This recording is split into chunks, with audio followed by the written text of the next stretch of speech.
sports. We are Blackboard. We are Wisconsin.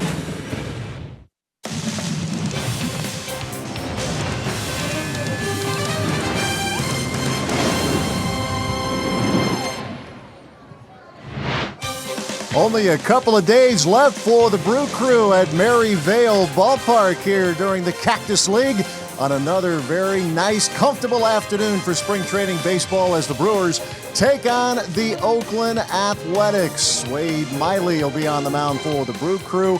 Daniel Mingden for Oakland. Good afternoon. Alongside Bill Schroeder, I'm Matt LePay. Former Brewers pitcher Don August will also join us during today's game. Speaking of pitching, Rock, a couple of spots, one or two still available in the Brewers starting rotation. Wade Miley contending, certainly one of the strong contenders, and he gets the call here this afternoon. Yeah, one of four guys, and again, every one of these starts for these guys, very, very important. And Wade Miley really has thrown the baseball pretty well, but if you look at his numbers this spring, they're kind of deceiving because it's basically one start that really did him in. He gave up 7 earned runs out of the 9 earned runs he's allowed throughout spring training. But when he was a Diamondback, he was one of the best in the business for a while. He was an all-star in 2012, a runner-up of the Rookie of the Year his first season, and over in the American League for 4 years, really struggled. He's got a chance to make this starting rotation. He had some mechanical issues that he's cleaned up over the offseason, and it's paid off. He's pitched well. He gets another opportunity as the starter here today for Craig Counsell's Brewers.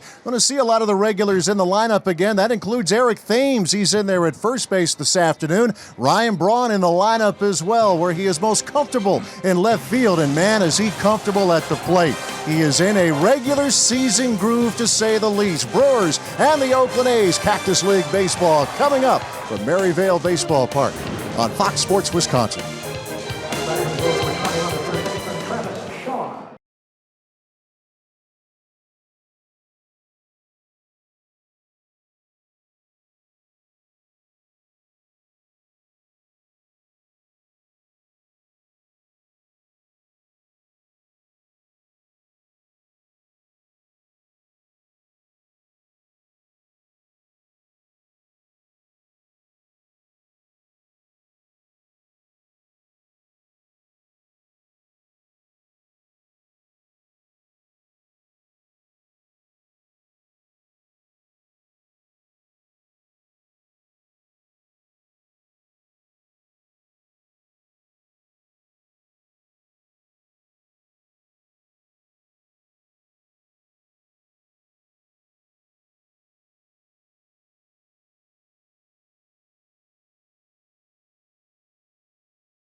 Cactus League play, the Brewers and the Oakland A's. Yeah, nice relaxing day. Have a little pizza, kick back, and watch a little spring training baseball. Bob Melvin in his 8th year, 7th full season as a manager of the A's. Let's check out the batting order presented by Potawatomi. Bring your night to life. Barreto, Lucroy, and Joyce at the top. Davis, Pinder, and Canna in the middle. Smolinski, Noisy, and Fowler rounding out the A's batting order against the left-hander Wade Miley. Well, as we talked about on our open today, a big start for Wade Miley. He's been very good except for his last time out. Reds nailed him for 7 earned runs and just shy of 3 innings of work. But other than that, Miley's been very good. And that was a football-type score, 16-14. The Brewers beat the Reds in Goodyear as the first pitch is fouled off by Franklin Barreto, the shortstop. And we are underway on a Wednesday afternoon as Miley delivers and quickly ahead in the count, 2 strikes and nothing. Mention a spot or two available in this Brewers rotation. Wade Miley getting another chance to show what he can do this afternoon as 3 pitches and quickly a strikeout as Barreto is caught looking, and that's how the day starts for Wade Miley. Well, it's all about mechanics. 4 years in the American League didn't go all that well for Miley after having a pretty good time of it with the Diamondbacks. Good location there. He's ironed out some of his mechanical issues, and as you take a look at the Brewers defense, looked like it could be an opening day lineup out in the outfield short of Lorenzo Cain. Manny Pena back behind home plate today. And Wade Miley throwing nothing but strikes as the former Brewer Jonathan Lucroy steps to the plate. He is kind of catching up on the fly, recently signing with Oakland, free agent. I want to say wildly popular Brewer. He was just so good on and off the field in Milwaukee. He was with the Rangers last year and then finished the season with the Colorado Rockies. And he bounces one over to Travis Shaw. And there are 2 up, 2 down in the first. Yeah, things didn't go all that well for Luke over with the Texas Rangers. Lost some playing time. Had a pretty good time of it with the Rockies. Actually got into the postseason last year and had a difficult time signing with somebody. Wanted a long-term contract. Just got a 1-year deal with Oakland a couple of weeks ago. Figured to be their regular catcher, and as he has told reporters who cover the A's, just getting caught up on the pitching staff. He says the physical part's easy. It's just getting acquainted with the pitching staff, how they like to work. I imagine that is a very good acquisition for that Oakland A's franchise as Matt Joyce steps to the plate. Wade Miley looking dialed in here in the very early going this afternoon.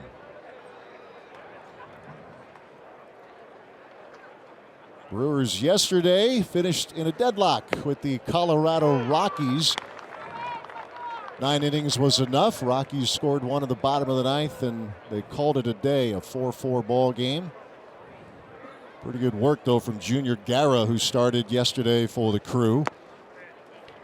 Yeah, the Rockies had their A lineup pretty much in that game. 3 runs and 5+ for Junior. Pretty good day. The ball 2 strikes to Matt Joyce as Miley misses inside. Works fast, doesn't he? He does. You love that. Has a little bit of tempo. A few of these Brewers who don't mess around a whole lot on the mound.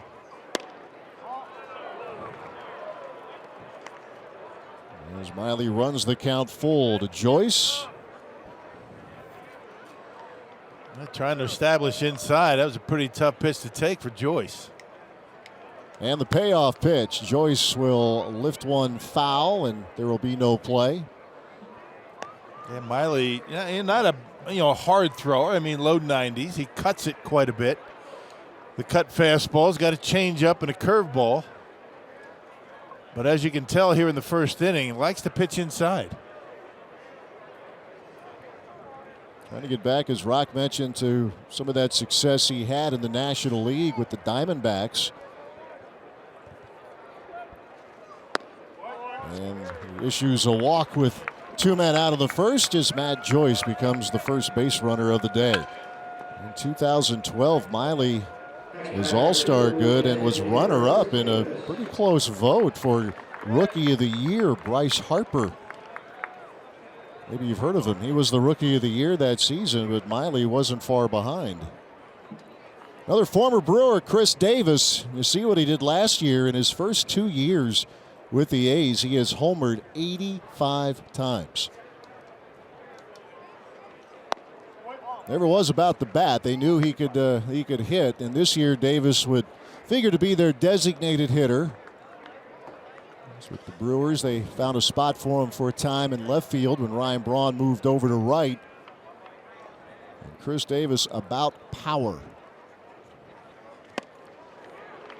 He's ahead of that offering from Miley. A ball, a strike. Yeah, Chris Davis having a kind of a rough spring. He's got 4 hits, but 3 of them are homers. It's kind of Chris, right? I mean, very much so. 10 RBIs. Oh, he's a quiet guy. His time in Milwaukee. You put up those numbers in Oakland. That's pretty impressive. You go deep 42 and 43 times. It's hard to get 10 RBIs in just 4 hits. It is. You're doing some work with runners on base. Those aren't, solo shots, apparently. Didn't he hit a grand slam here? I think he did. Yeah. Crush Davis. Remember a game at Miller Park. He put one in the landing pad of Bernie's slide during the game. I mean, he just crushed it. A ball, 2 strikes. Yeah, 4 hits and 37 at-bats here in the spring for Davis. Yeah, not a huge guy. I mean, he's strong, well put together, but, he just has incredible bat speed. He's very quiet up there at the plate. Looks like he's ready to fall asleep until that baseball gets into the hitting zone, and look out. Then he goes to work. Miley trying to put him away, the 1-2 pitch.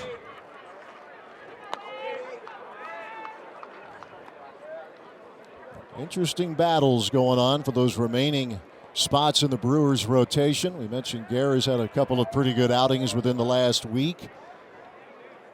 Brandon Woodruff in there. Of course, the Brewers don't have to go to a 5-man rotation until Game 8 if they so choose, as Davis singles to left field. And after Miley retired the first 2, Matt Joyce walks, Chris Davis singles. Yeah, looked like a breaking pitch for Davis down and in. He's a very good low ball hitter. Always has been.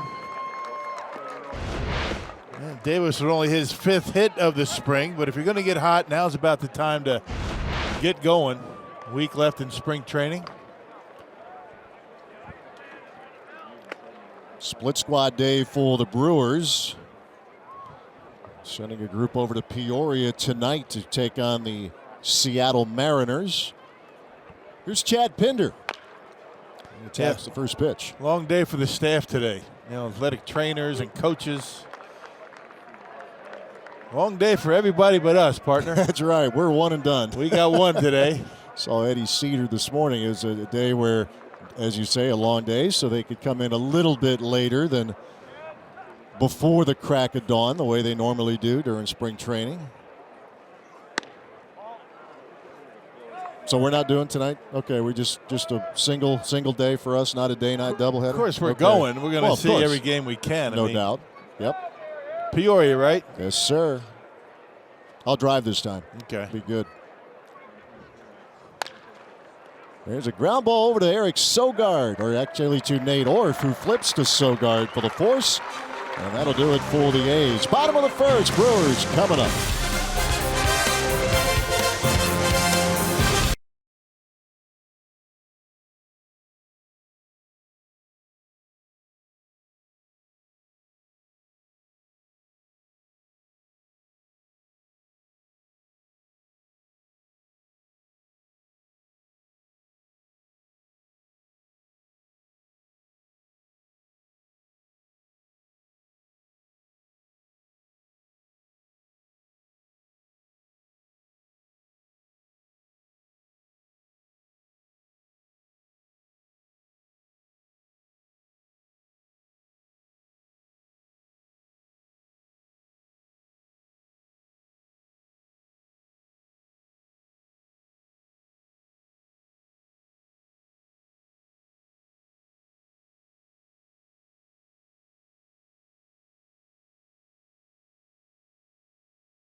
This afternoon, Craig Counsell The home stretch now of the Cactus League. Here's the Brewers batting order presented by Potawatomi. Bring your night to life. Christian Yelich, Eric Thames, Ryan Braun at the top. Shaw, Santana, and Pena in the middle. Sogard, Nate Orf, and Wade Miley rounding out the Brewers batting order against the right-handed starter for the Oakland A's here this afternoon, Daniel Mingden. You have the little bit of a funky delivery as you get an early look right there. Christian Yelich, on-base percentage pushing 500 here in the spring for Yelich, 489 to be exact. His first and only homer of the spring a few days ago. And there's a ground ball over to Chad Pinder, the second baseman, one up, one down. Man, you really can't get caught up in the windup. It's almost a windup similar to that of some of the Japanese pitchers that you see over here in Major League Baseball. You see his numbers in limited opportunities last year. He's made starts for the A's each of the last 2 seasons. A 4-pitch pitcher, not overpowering fastball. A glove hiding that handlebar Raleigh Fingers-esh mustache. They say that's how he gets it ready for the days he's the starting pitcher. Oh, that's just a... it's his gamer look, that's I guess. A game day handlebar? That's what I'm told. Doesn't bother the rest of the days? Unlike Raleigh, who's committed to it on a daily basis. He absolutely is. It was fun. He was part of the Brewers on deck. A chance to talk with a lot of the fans back in January. Raleigh now a special assistant in the A's organization. Beloved both in Oakland as well as Milwaukee, as Eric Thames sends a very high fly ball back into right center field. And that will be Jake Smolinski at the track for out number 2. Looked like a routine fly ball, right? Ended up at the warning track. And not a whole lot of wind today. A little breeze blowing out. Looks like towards center, maybe right center. We've had a couple of fairly calm days here this week. Temperatures starting to warm up. 78 at game time here this afternoon. It'll hit the upper 80s, we're told, tomorrow in the Phoenix area. Here's Ryan Braun. About as regular season ready as you can get. Playing left field here today. We've had a fair amount of looks at Braun over at first. He has handled it well, still, as he has freely admitted, trying to get comfortable over there with all the nuances of the position, but it seems like he has handled it well when he has been there. But in left field here today.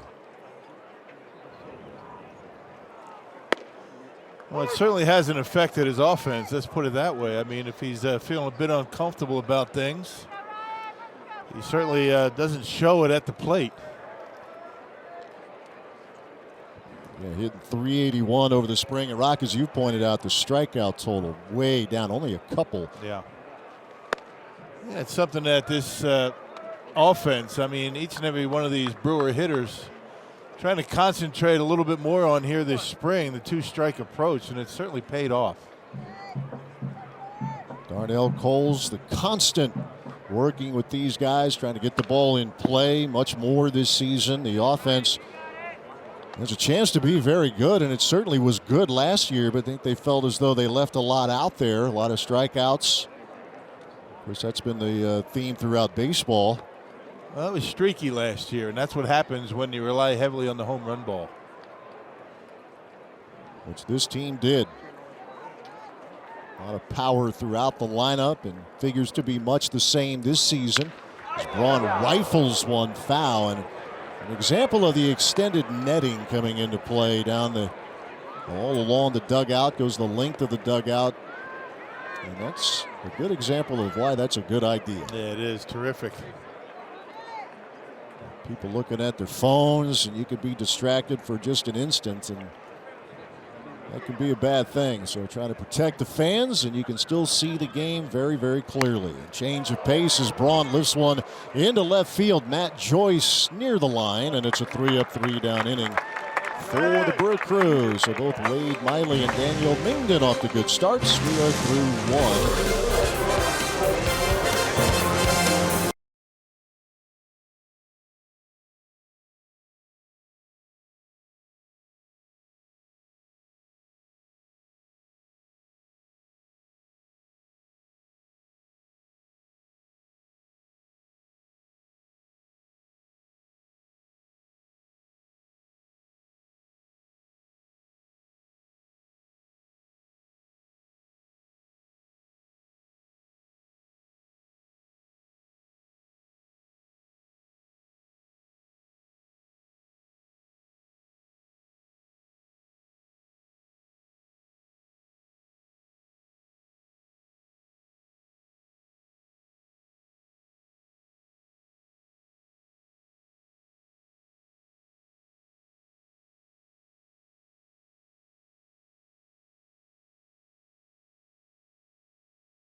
Oh, absolutely. I'll tell you, my oldest daughter, when she was little, she had to have one of those. I think I spent like $250 on one of those things.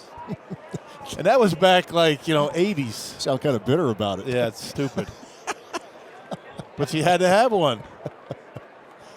So you know what? Got to make her happy, Grandpa. She got one. Yes, sir. What's the big fad now? I'm not sure.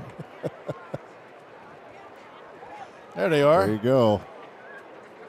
Looking all relaxed. I don't even know if that's what they are. They reminded me of the Cabbage Patch dolls. I say we go with it. Marcana leading off the second inning for the A's. How many different ways can you waste your money? I think I've hit them all. As have most of us. You're around long enough. Find a way. Second inning of work for Wade Miley. Gave up a walk and a single in the first inning, but came away unscathed. Marcana, the first baseman. He's homered 3 times here in the spring, driven in 10. A's were a 75-win team a year ago. Their last postseason appearance was 4 years ago. They had that wild card game with the Kansas City Royals. Ed Yost's team won that 9-8 and advanced to the World Series, where they took the Giants to 7 games. Of course, Lorenzo Cain knows all about that. A year later, the Royals won it all, but the A's trying to get back into that mode. That 2014 season, that was the end of a 3 straight year run of getting into the playoffs. They're going to have a decent offense. A little fly ball into center field. No problem for Christian Yelich, out number 1. Yeah, Matt Joyce in the outfield. They picked up Steven Piscotty. They got Simeon, their shortstop. He can bang a little bit. He's got a pretty good bat. Jed Lowry. You got Chris Davis. Picked up Luke Croy. And the ever popular to be traded, old 00.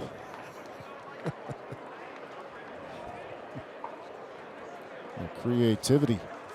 Jake Smolinski now the hitter. Now you're right about that A's lineup. I know MLB.com, the writers there pointing out the potential of this Oakland lineup being one of the better ones perhaps in the league. At least the potential is there. There's some young pitchers that they're going to rely on, although they're going to be missing Jarrell Cotton, who is going to be in the rotation, but he's to have Tommy John surgery. Always usually comes down to pitching, doesn't it? Whether it be bullpen, starting rotation. I think most teams right now concentrating a little more on bullpen than they are starters. That seems to be the trend, is inching closer and closer to bullpenning being something that is seen quite often, where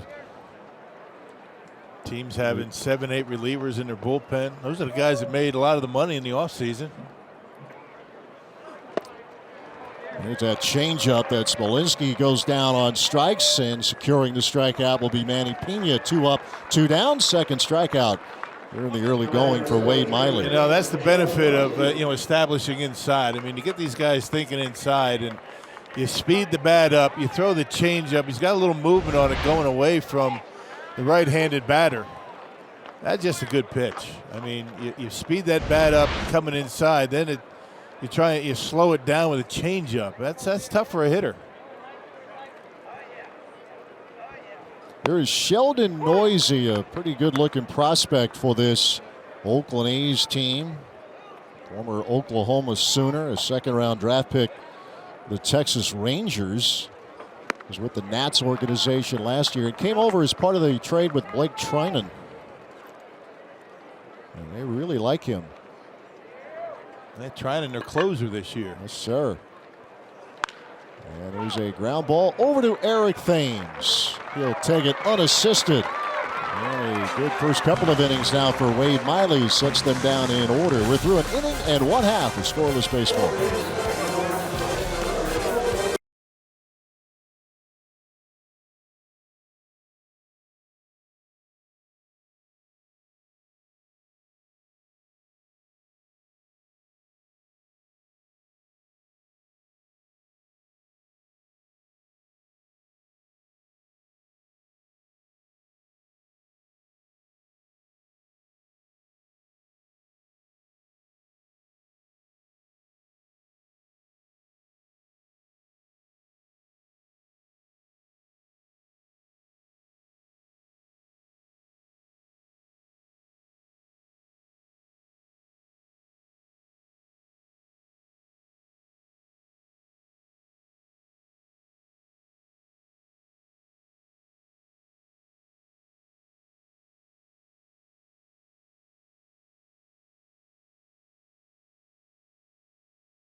Crew opens their home schedule with back-to-back divisional series against the Cardinals and Cubs. That's Monday, April 2nd through Sunday, April 8th. Reserve your seats now at brewers.com/tickets. You'll be glad you did. Looking forward to this season. 1 week from tomorrow, it all begins, and obviously on April 2nd, the home schedule begins.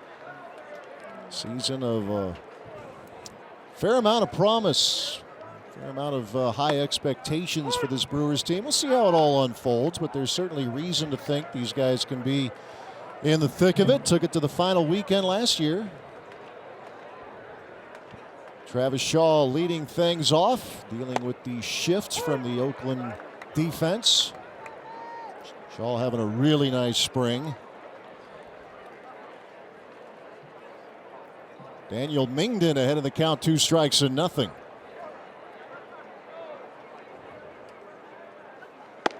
Just basically trying to maintain at this point for a lot of these hitters. I mean, they have been ready for a good 10 days or so. They feel like they're locked in, and just trying to keep that approach, keep that that feeling at the plate.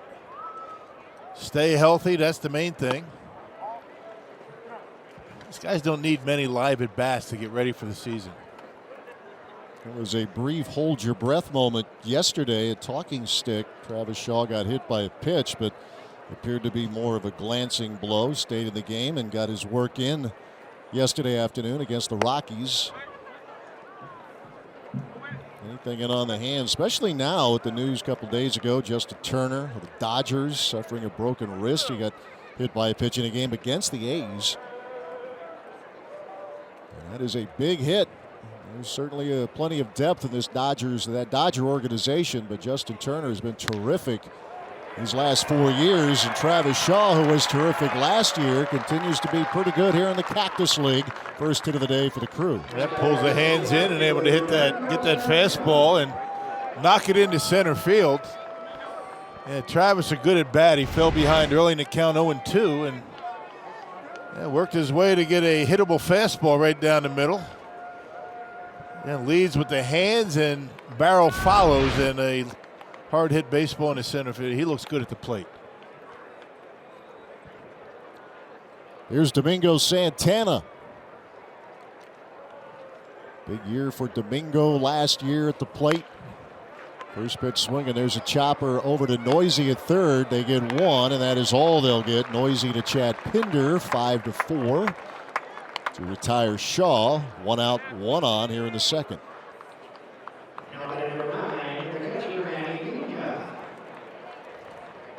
Pretty good look at that mustache he's got going. Hey, take that mustache away, the handlebar, but it looks a little bit like former Brewer Doug Henry.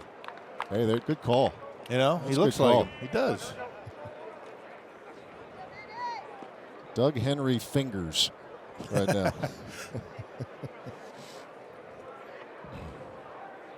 Here's Manny Pena.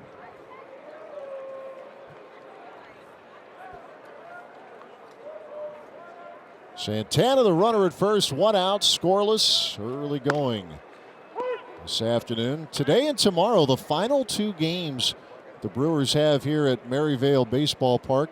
Final 2 games at this facility as we know it. We'll get into it here as we move along this afternoon. Final game of the Cactus League for the Crew tomorrow, and work starts Friday. Nice event yesterday.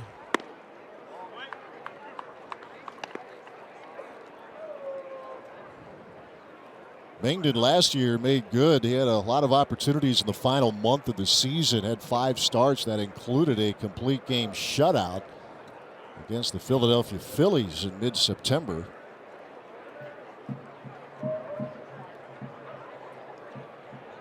A ball, a strike to Pena. He's homered a couple of times, has driven in 6 in the spring. It'll be the Manny Pena Jet Bandy combo that appears as though it's how it will be for the Crew breaking camp. Stephen Vogt will begin the year on the disabled list, but this organization wants to keep Vogt around. The value that he brings in the clubhouse, not to mention his bat. He didn't have a setback. I mean, he just is not going to be ready to open the season. So he's progressing nicely. It's not that, he was trying to get back on time, which he probably was. It just wasn't going to work out for him. So rather than rush him back and get that setback, the Brewers start him on the disabled list. Good move. Yeah, be smart. When he's back, let him stay back.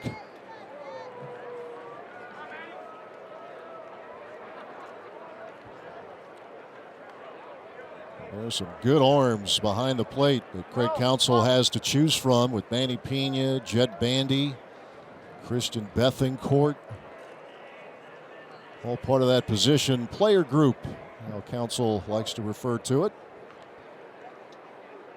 Daniel Mingden drives Santana back.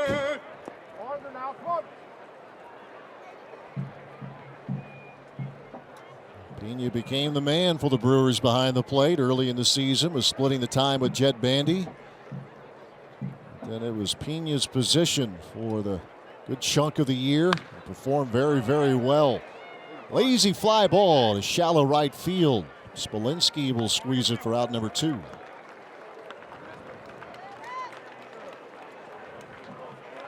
The year that Domingo Santana had last year at the plate, bust out year for him, showing the power.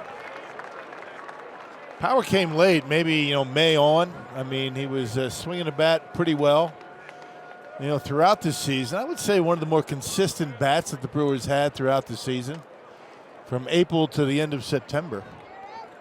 Off to a bit of a slow start this spring.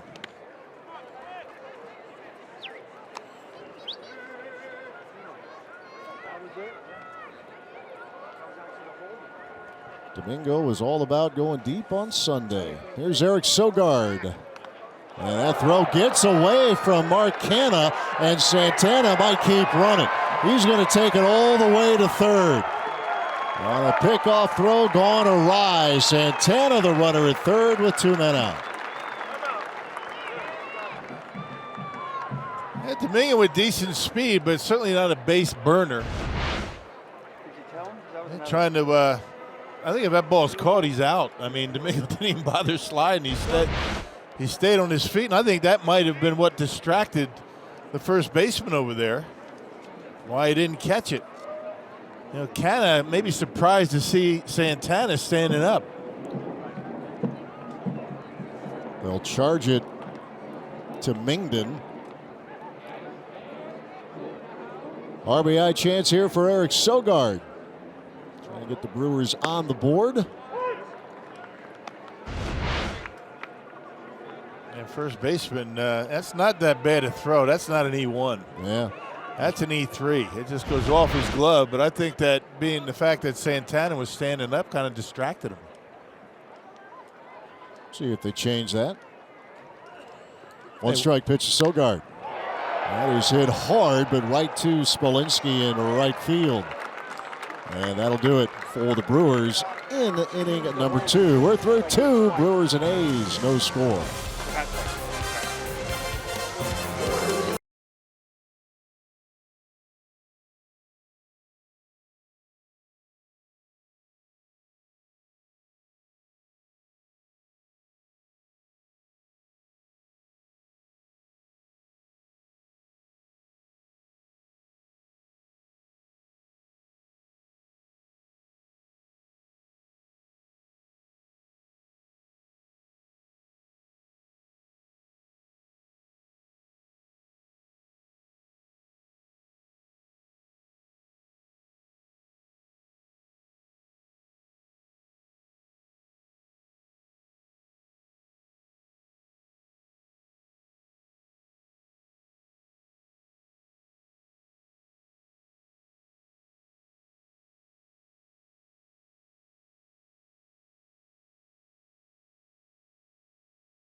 Another nice, comfortable afternoon here in the Phoenix, Arizona area.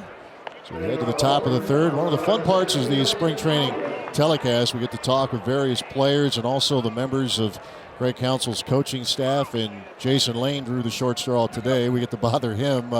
Jason, thanks for doing this. I know your last at bat in a spring training game was a pretty cool one a couple of years ago, but you know, we're getting late in camp. You get tempted to go grab a bat and give it one more whirl, or no? Nah, I think I'll finish on that one last couple. The home run? Couple years ago, yeah. It's a good one to go out on. We mentioned this is a split squad day, and I think you guys were able to come in a little bit late, but this makes for a very long day as Dustin Fowler starts the third with a base hit up the middle. Jason, give fans an idea of what a day like this is like for you and the staff. It's a long day, but we condense the workload where guys can show up late for each game and just go through some small routines to get their body loose and prepare for both games. You know, guys aren't here for the long haul. Some guys got the first game, some guys got the late game. So, Jason, it seems like Craig Counsell's done a pretty good job managing the workload for the guys throughout the spring, keeping things light, keeping them off their feet from time to time throughout spring training. I mean, how much are you guys looking forward to getting back to the normal routine of a big league season, maybe showing up at the ballpark at 2 p.m. as opposed to 5:30 a.m.? Guys are definitely looking forward to that. I think this last week of spring is tough for guys. After, having been in the routine for a month or so, this spring training has been a little bit shorter, but it's still, that last week is always long. That's the challenge, right? You want to get your work in. You want anything silly to happen. You don't maybe take chances on the bases or whatever, but here's a double play ground ball off the bat of Barreto as it's Orf, Sogard, Thames. 2 men out. But it's still important, I imagine, Jason, and that's the thing that every player, you were one, you still got to get your work done every day, right? Yeah, definitely. You want to be hitting on all cylinders come opening day, so it's definitely important to be fine-tuning things this last week and be confident going into opening day. I don't know if it's a coincidence, but it seems like this spring the guys have really been trying to, put a good approach on with 2 strikes. I mean, hitting the ground ball, putting the ball in play with a man at third base and less than 2 outs. Is that something that you and Darnell have been stressing throughout spring, or is that just a maturity process for these hitters? It's a little bit of both. We constantly stress that, and I think. Go ahead, Jason. Complete the thought there. I think guys are paying a little more attention. We're trying to have some more specific batting practices where guys have consequences, which make them not take a mindless swing, and that they have intent, which I think carries over in 2-strike situations for sure. All right, this is quick, short and sweet for you, Jason. We appreciate your time. We'll see you soon down the road. Anytime. Thanks. All right. Big in-depth interview right there. Scoreless here in the third.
First 20,000 fans at Miller Park for the Brewers Friday, April 20th matchup against the Marlins.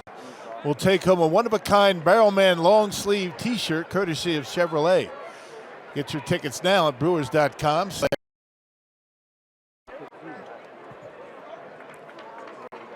I hope Jason Lane isn't too exhausted after that 5-pitch top half of the third inning. We thank him for joining us. Nate Orff leading things off, home half of the third, and a fly ball out to Jake Smolinski. Quickly 1 out. Jason Lane does a lot around the ball club. I mean, if you buy the Brewers media guide, he has his name and coach underneath, which means he does a lot of different things. He's the assistant hitting coach for Darnell Coles. He's responsible to helping out with the scouting reports and getting guys that aren't in that starting lineup that particular day prepared for a possible pinch hit opportunity. He works in both infield, outfield. He pitched in the big league, so he's well versed in a lot of different areas. In Major League Baseball, he's a help.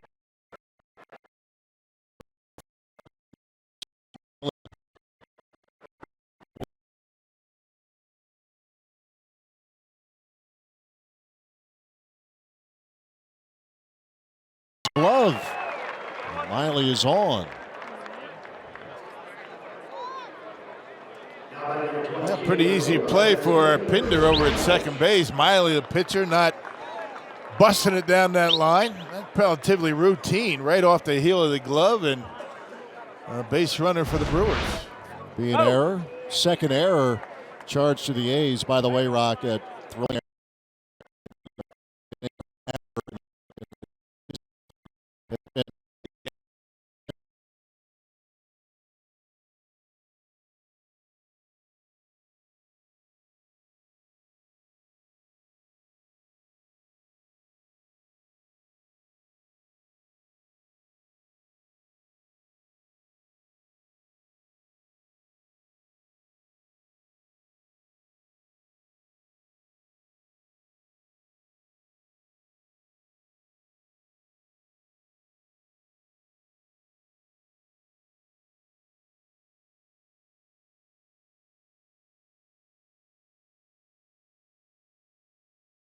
I think he's pretty good shape.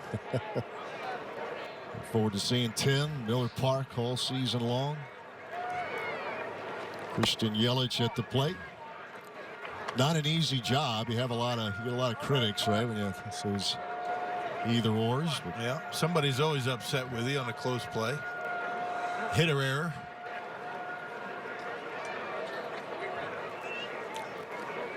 One out, one on for Christian Yelich. Third inning of work for Daniel Mingden. We'll talk about these Brewers getting the ball in play more. Yelich will be a big part of that. Lorenzo Cain not in the lineup here in Maryvale this afternoon, but was yesterday.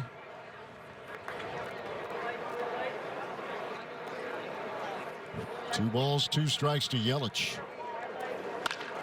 And that's going to slip through into right field. Miley to second, and the Brewers have something going in the third. Yeah, there's where that approach for Yelich. He's always thinking up the middle, opposite field. And what you saw there was an off-speed pitch from Mingden, and he's able to stay back long enough. Looked like a slider that stayed outer half, and because he's thinking up the middle, he's still able to get enough of it on a pitch off speed to be able to roll it into right field. Nice productive spring at the plate for Christian Yelich. Wade Miley the runner at second. Eric Thames sent one to the warning track. His first trip to the plate.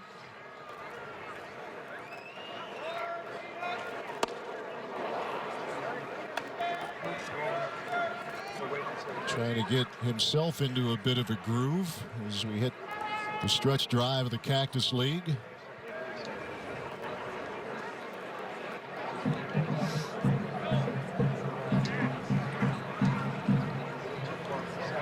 So spring numbers last year were nothing eye-popping, but the month of April was. We'll see what Eric does at first base this year. Of course, Ryan Braun getting some work over there. Brewers with a decision regarding Jesus Aguilar, who was terrific when called upon last year.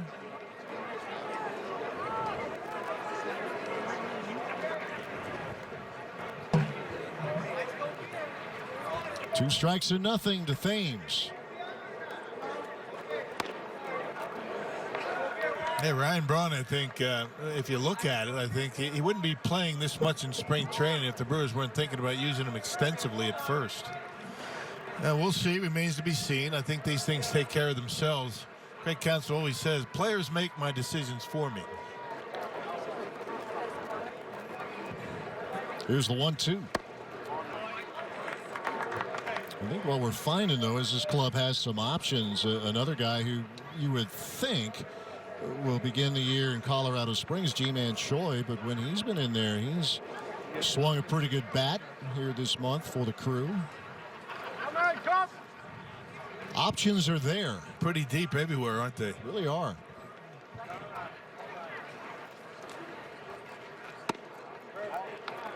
And one of the things that David Stearns has wanted to do in his time as general manager, build the organizational depth, quality depth. Yeah, I think the only area where the Brewers would like to be a little bit more deep is that starting rotation. They're trying to figure all that out the last week of spring. Thames goes down swinging. And there is the first strikeout this afternoon for Daniel Mingden. 2 men out with 2 men on. Fooled badly on a couple of pitches and at bat.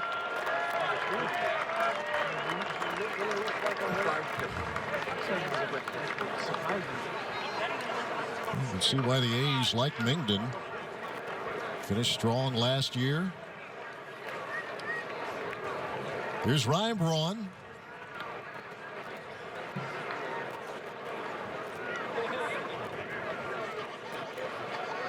Braun with a fly ball to the left in the first inning.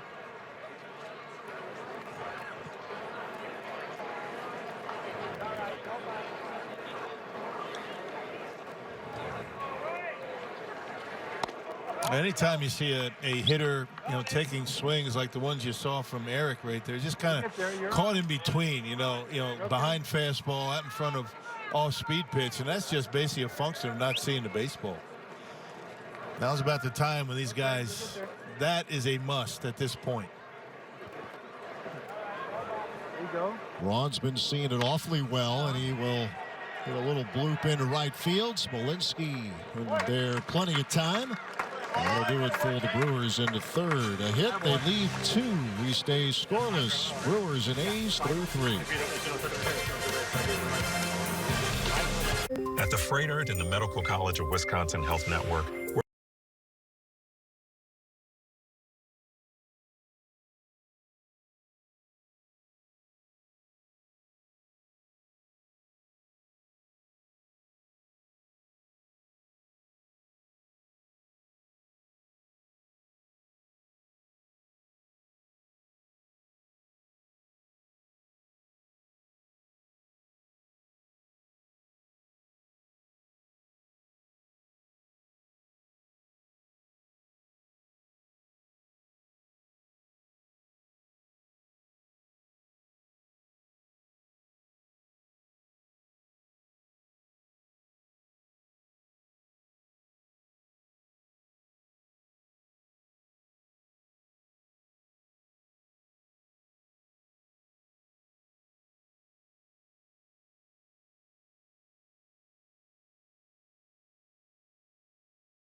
Ready to jump in here? I'm going to go take a nap.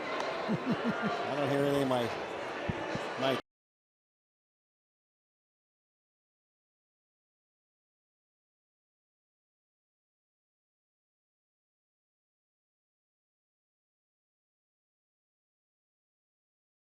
Baseball Park. Hey, Fox Sports Supports is proud to team up with Girls Inc., inspiring all girls to be strong, smart, and bold. The combination of long-lasting mentoring relationships, safe pro-girl environments, and research-based programming. Equip girls to lead healthy lives, break the cycle of poverty, and become leaders in their communities. Visit foxsportsupports.com to learn more. Kind of botched that, Rock. That's what makes you such a good partner. You do that on purpose to make me feel good. I'm here to help the ball club. See, not everybody does that. Just try to help you out a little bit, Rock. The best of all time. All right. Promo reader. I just kicked it. It was very unimpressive. Fourth inning, Matt Joyce leading things off alongside Bill Schroeder. Matt LePay with you. Brian Anderson will be back with us for opening day a week from Thursday. And joined in the booth here today by former Brewers pitcher Don August. We had a chance to work with Augie yesterday on a webcast. And as you guys all remember, Don, a Brewer from 1988 to 1991 and the Rookie of the Year in the mix there in 88. And let's talk. Well, first of all, great to have you out here, Don. You've had a couple days to kind of get acclimated with this year's team, and Wade Miley out there today. Just be curious your impressions, what you've seen out of the left-hander here so far. Well, it's definitely good to be here watching some spring training baseball.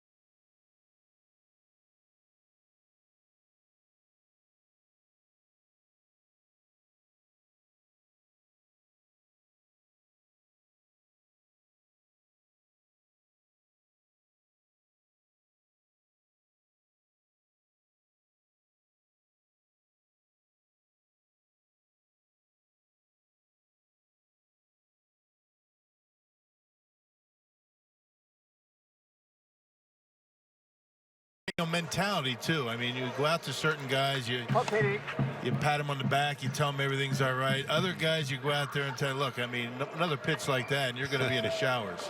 I've heard that. So you kind of got to know who you're dealing with. You got to be part psychologist, you know. That's right. Each guy's different. But your thoughts on this team? I mean, you've been watching on TV back in Milwaukee. You've been here a couple of days. What are you seeing in general with this team right now? Well, like myself, I think the fans are excited about what kind of a team the Brewers have put together coming into this 2018 season. Seems like there's a lot of depth throughout. You mentioned a little bit earlier, maybe some more starting pitching, but it just seems like there's not a big hurry. We don't have to force any issues around here. So I think everyone's happy about what we're seeing on the field, and I think everyone's just getting excited about opening day that's coming around the corner. After a Matt Joyce ground ball, Chris Davis draws a walk. So 1 out, 1 on in the fourth. Joined in the booth by Don August here this afternoon. And that's a great point you bring up, because with the moves with Yelich and Kane, everybody's waiting for that next move. Let it be now. Get the next pitcher. You don't have to, right? You got Chase Anderson, you got Zach Davies. We'll see. We'll find out together when Jimmy Nelson comes back. But it seems as though Craig Counsell has some pretty good options. We're looking at one of them with Wade Miley. You got Brandon Woodruff. You've got some, Miley's more of a veteran, but you have some young arms who could step in as well, right? That's what I'm seeing. The pitchers that are here are capable. They can just come in and just get into a groove, show the team what they can do. Sometimes you can be surprised. It's important to have, if you have a choice to make between a young kid with a team like this that has expectations on it. Nothing like experience when you're out there on the mound. I mean, you might forego maybe some stuff, but I think one of the most important things is experience when you're on a team that's expected to contend. Experience definitely helps a lot. You get those guys who've been there. They've been in many different situations. I think they know how to stay focused and keep their poise when the going gets tough. They just hang in there and they find ways to get the job done. So you're looking for these guys that the Brewers have brought in. I think they got some guys that are able to do that. If they need to make a move, they can decide when they feel it's ready. It makes it a little bit more difficult when you're not getting that inside corner. That looked like a pretty good pitch. There's been a couple of pitches on corners. Miley trying to come inside that really haven't been called. Yeah, we've been watching him. He has been throwing the ball inside today. Comes a little off speed right there. Eric Sogard flips to Nate Orff to erase Chris Davis. Sogard had range a little bit there, shaded toward the bag at second. Chad Pinder, the new runner over at first. And that was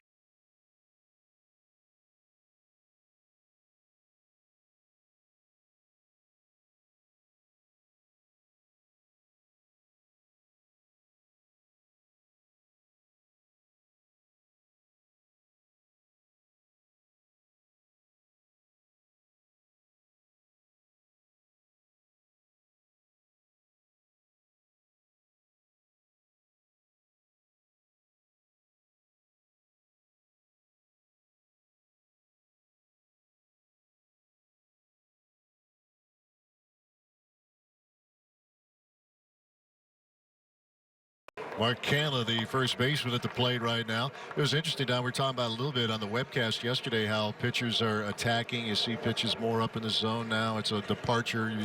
You know, it wasn't many years ago, and you remember, it was about everything down, down, down. Not necessarily the case now in baseball. Yeah, we've talked about that. In my time, it was about keeping the ball low, get the ground ball outs, and that sort of thing. Wade Miley gets himself another strikeout. We are through 3 1/2. Still no score. Brewers and A's. Hands go here.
But this season, the Brewers and Meyer want to honor the heroes that make a difference in our community. Each month, one outstanding individual will be recognized as the Brewers Community Achiever. Presented by Meyer, Achievers will get 4 Brewers tickets, on-field acknowledgement, and the opportunity to throw out a ceremonial first pitch. If you know someone who's contributed to his or her neighborhood in an extraordinary way, nominate them by visiting brewers.com/community or pick up a nomination form at the Miller Park Guest Relations booth. You know, he missed 2 outs by reading that. Is it still the 4th inning? That's well done. What a reprieve after that last one, huh? Don, nobody does it better than that guy. I hear you. It's the encouragement of rock. Helps all the way. Here's Travis Shaw, still. And a fly ball out to center field. There will be room for Dustin Fowler. Makes the catch for out number 1.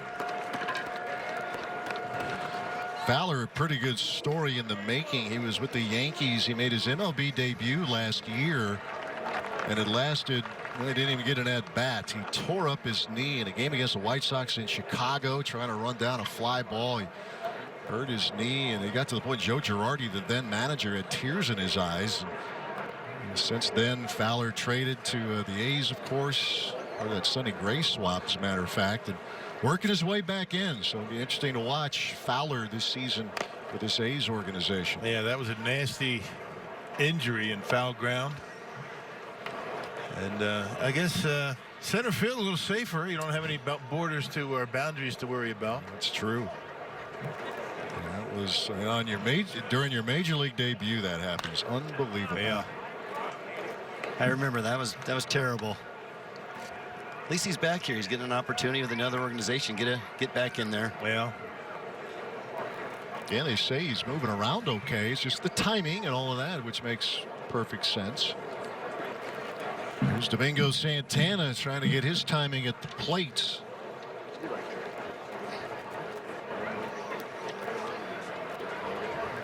Cut down on that strikeout total if he possibly can, but still a lot of productivity at the plate as he goes down swinging here, and quickly there are 2 men out of the bottom of the 4th. yeah, high fastball right there, up and in.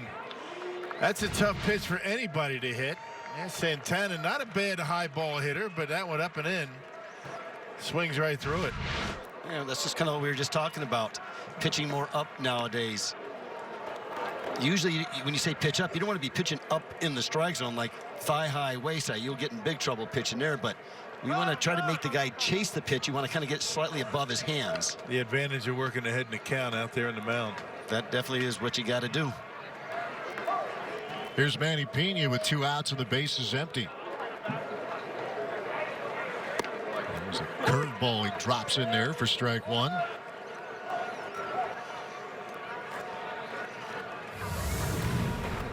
Manny Pena had some big hits, some clutch hits for the Crew. The big Mother's Day home run against the Mets. It was a big comeback for the Brewers. Well, it was a game in the month of May. I think maybe that gave some folks an idea that the club might have the goods to hang around for a while, and it sure did. To the second to last day of the regular season in that playoff chase. Pena out to center field.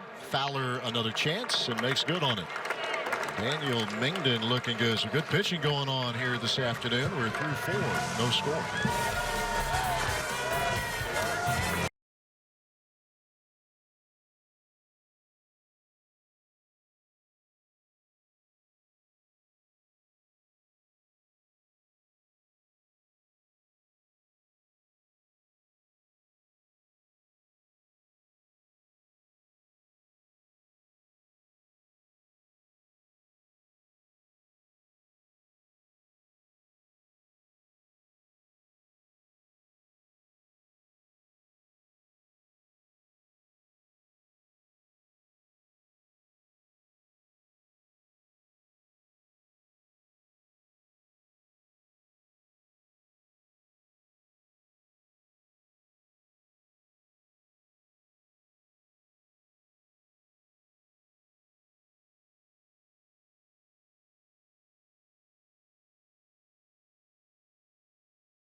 Hard to beat a little baseball on a gorgeous Wednesday afternoon, like Sandlot Rock. Yeah, speaking of that, right? Guys did a nice job with that video. They did. 25 years ago, the movie came out. Several members of the Brewers put on their own little reenactment of one of the scenes. Stephen Vogt and company. Got a lot of views, and it's going to get a whole lot of views, I would think, for a while. A video with some longevity. Some acting talent in the clubhouse. There really is.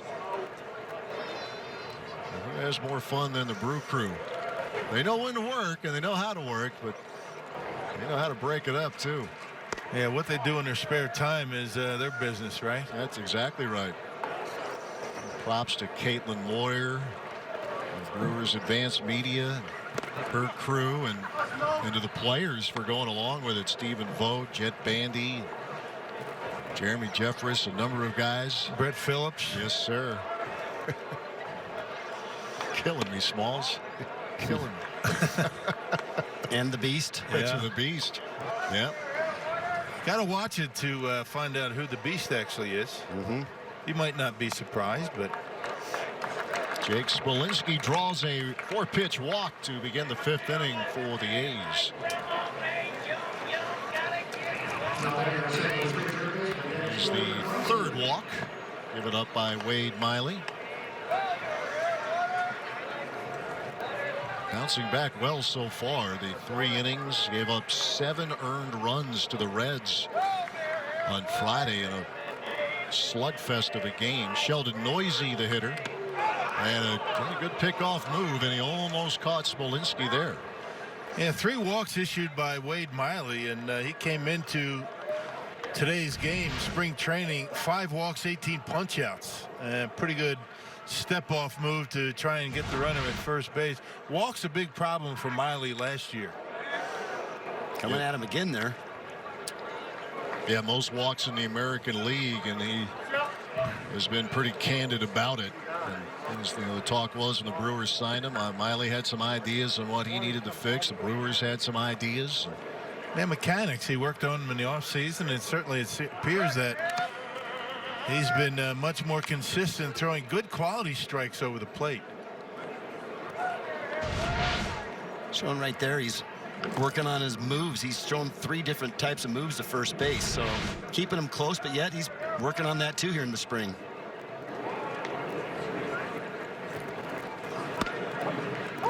Noisy takes a strike. He's had a good spring. Prospect out of the University of Oklahoma, 5 homers, driven in 15 here in the Cactus League. Making some noise, is he? Yes, he is. Pun intended. You don't think he's ever heard anything like that before? No, not for at least an hour. Yeah, hitting 300. Some good young talent in this A's organization. Our shortstop today, Franklin Barreto, hitting at the top of the order. There's a chopper over the mound. Nate Orf, a little brush there with Orf and Sogard, and everybody's safe. It probably would have been an easier play for Nate Orf because his momentum was going toward first base. But I guess if you're not sure up the middle, both go after it. Everybody's all right. Hey, not a bad pitch by Miley, and once it got over his head, he knew it was going to be trouble. That's one of those occasions where the hitter didn't hit it hard enough off you as a pitcher. Now you wish they hit it harder. It's an infield single. A's mounting a threat. Trying to break on the scoreboard here. Dustin Fowler. Now the hitter. Talked about prospects. He's listed number 4 on their prospects list, according to Baseball America. 5-5.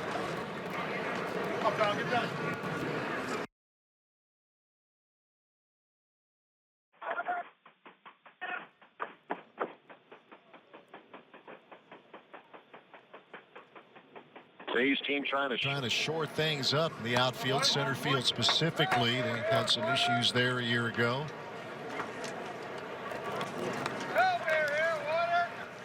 The Brewers trying to clean things up. One of the goals as well defensively. They could be error prone, trying to clean it up, and they seem like they have the talent to do it. You think the outfield's certainly in good shape. There's a bunt that Miley, he'll try to, well, he bobbled it. He was looking to throw to third, didn't secure it first, and all hands are safe. Was he all right? It looked like he might have. He's kind of walking around like he might have tweaked something. Yeah, they're going to have to take a look at him. Man, that's not good. You could tell when he got to the baseball, it was a beautiful bunt by Fowler. Only play really at third base, and right there is when it looked like he might have tweaked something. Not sure, but Dan Wright's out there. Craig Counsell, right here is maybe where it happened. Yeah. On that second attempt when he threw. Right. I mean, the ball kind of came out of his hand and he recovered and then threw a little awkwardly. Yep. He's going to have to come out. So we'll have a pitching change with the bases loaded, nobody out, no score here at Maryville Ballpark.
are loaded with the ball not leaving the infield. A walk, a single, and a sacrifice fielder's choice went awry. Wade Miley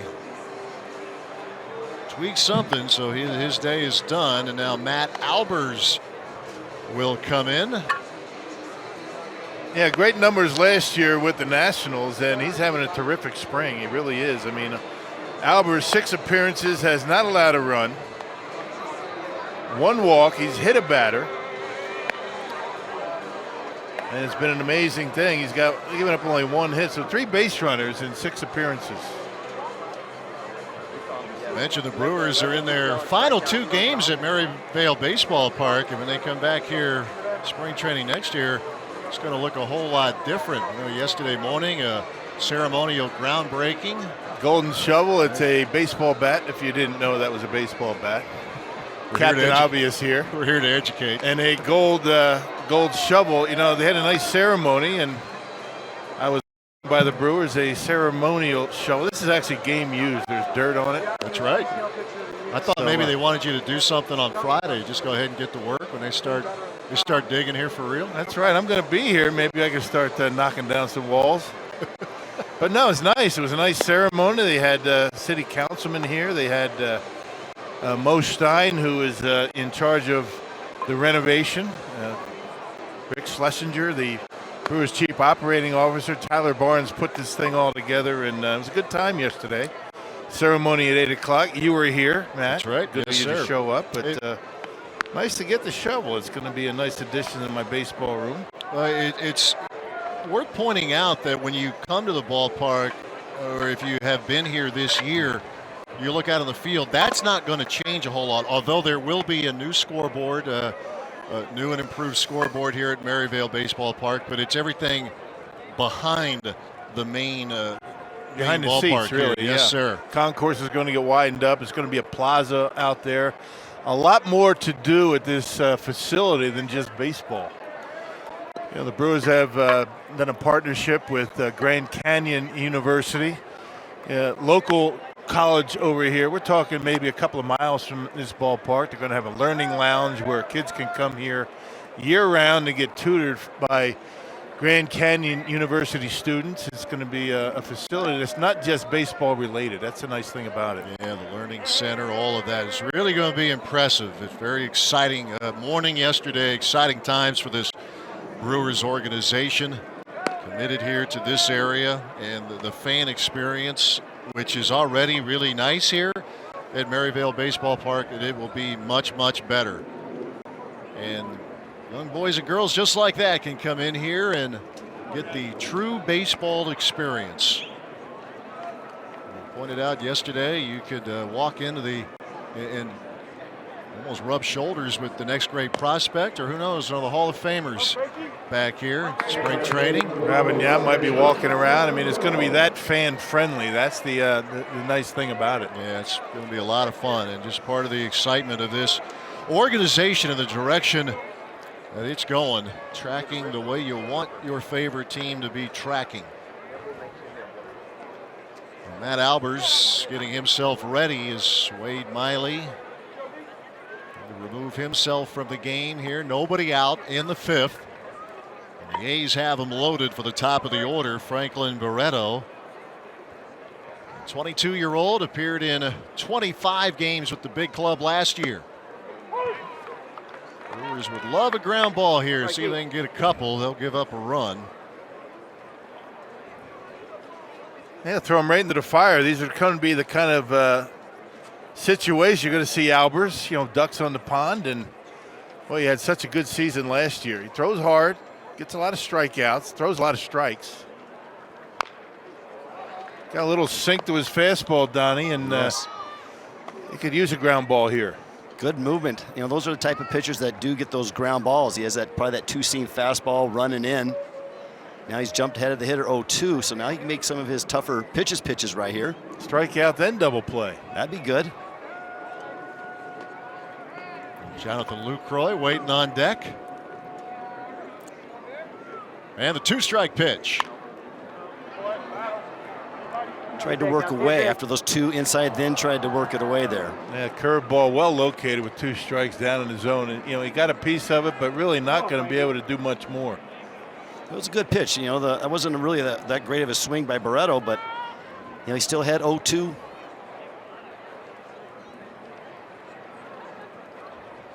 Now he's going to be thinking, the batter's going to be thinking, is he going to come back in or is he going to try to go back away? So, you establish that by throwing strikes. There he is, pushed him back a little bit, running in on him.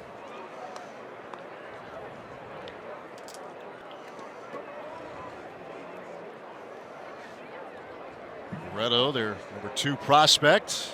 Matt Albers, the veteran. Big bounce back year last year.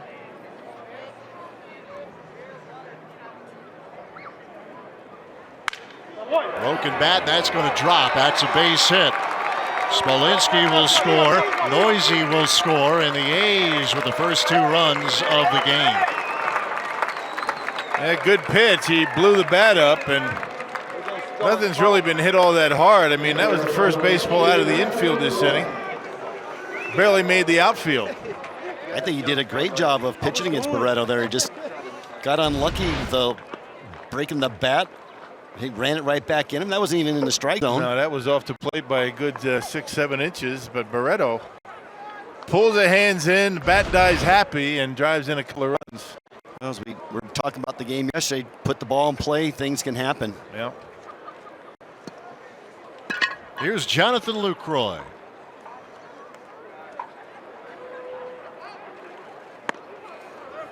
Well, Rock, you know Lucroy well and all the work that he did in Milwaukee, and no doubt he will do in the Bay Area, not just on the field, but what he does in the community. Very special member of that Brewers fraternity. Yeah, total package. He's a family man and, very respectful young man is Jonathan Lucroy. To center field, that's Yelich, the catch, and that's going to be as easy a double play as you will get, as Dustin Fowler has lost total track of the situation, and it goes from no outs to 2 in a hurry. And there you go. I'll take it. Bad base running mistake. Yeah, you're right. I mean, nobody out. He's running on contact for some reason, and that's about as easy as it gets. Albers feels that's fair, though. After the little broken bat bloop that drove in 2, then to get something like that, sometimes you got to remember things kind of even out. Sometimes you don't remember that part. 8-6 double play. Here's Matt Joyce. Barreto, the runner at first.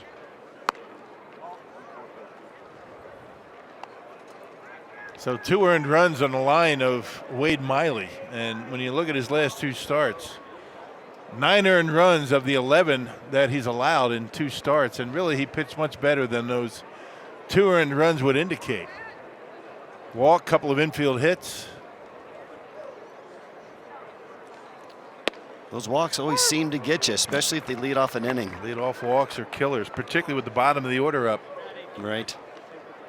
Miley had to remove himself, tweak something there, trying to field a sacrifice bunt. He gave way to Matt Albers here in the 5th inning. Albers facing the veteran Matt Joyce. Runner goes as the pitch is fouled off. I just hope that injury is not real serious, because I think the Brewers are really thinking that they had something in Miley. It may be just precaution, take him out, maybe a little tweak. Get him out of there, get some treatment, and he might be all right. At least that's what you hope anyway. Like you were mentioning those 9 earned runs, but from what I was watching him today, I liked what I saw. Yeah. Pitches in, good off speed, works quickly, throws strikes. What's not to like? Yeah. So, yeah, hopefully this just a little twinge or something in there, and trainers will take care of him. Albers with the 1-2 pitch. You saw Derek Johnson on your screen a moment ago. I thought it was interesting when we visited with Chase Anderson on Sunday. We asked him about, what makes Derek Johnson different from so many pitching coaches? And one of the things that Chase said, he's one of those guys, one of his themes is be great at what you're good at. Take a strength, make it even stronger. And Chase mentioned that. He likes to talk about DJ without even being asked about DJ. Just the respect that he has, and I think throughout this pitching staff, they've learned a lot under him. Really didn't, get the credit that he deserved, what he was able to do last year. But I think, players, organization realize how important he was to last year's success. Albers trying to put Matt Joyce away. Runner going again as Joyce fouls it off. A lot of pitching coaches, a lot of coaches will highlight, what guys have to work on. This is what you're not good at. I think, Derek Johnson, I think he takes a different tact. I mean, what he'll say is, you really have a good fastball. Let's see how we can use that more effectively. Or, you got a good off-speed pitch. We're not using it as much. It's a good pitch, so start using it. It's all about the delivery sometimes to a play, right? I think you just talked about that earlier, about the psychology. Be a good psychologist out there, putting in a positive spin on it, and the guy realizes this is what I should do and work on it. Barreto again on the move, testing Manny Pena, and Barreto steals second. It's from point A to point B pretty well, Franklin Barreto. Yeah, good throw gets him. You don't see Manny Pena off target all that much. Yeah, good throw, and he's out. He's usually right on the money. A runner back in scoring position, a full count to the left fielder, Matt Joyce. And that's ball 4, blocked by Pena, but still Barreto able to advance. And Matt Albers scuffling a bit, trying to get through the rest of this 5th inning. I'm not sure how often Matt Albers was in the game for the Nationals in the 5th inning. He could have been, but again, he's sitting down in the dugout. Or in the bullpen, and this is no excuse, but you speak to this better than I can. When you have an injury like that, guys throwing well, all of a sudden your name's called, you run out there and get loose on the mound. How disruptive can that be? Whenever that happened to me, it was like you felt like you were hurrying up to get ready, kind of like a little pressure, hurry up, hurry up. But I think kind of a good thing that he's, whether it was the 5th inning or maybe he might be doing this more in the latter part of games, but at least he came in a situation that he's probably going to be thrown into when the regular season comes around. Right. It's probably why Craig Counsell decided to put him in that spot. Well, that's the thing. Pitchers come in those situations. You got the fans looking at you. You got broadcasters saying, how long is this guy going to take? And you seem to try and get ready, and you start pitching before you really should.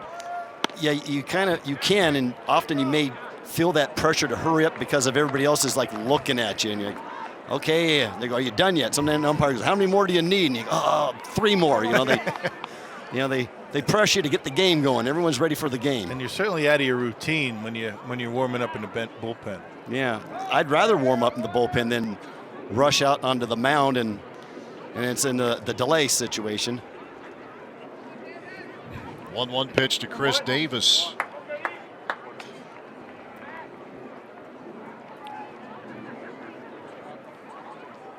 Just checking in, Matt Albers coming in. Wade Miley had to remove himself.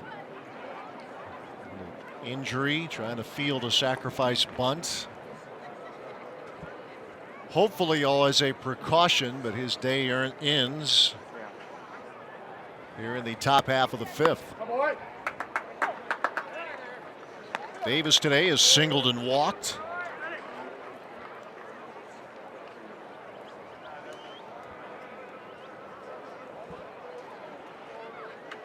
He's found a comfortable spot in this A's organization as Chris Davis. Part of that Bubba Derby, Jake Nottingham trade a couple of years ago. And he has been a run producer. Driven in 212 runs in his first 2 years in an Oakland uniform.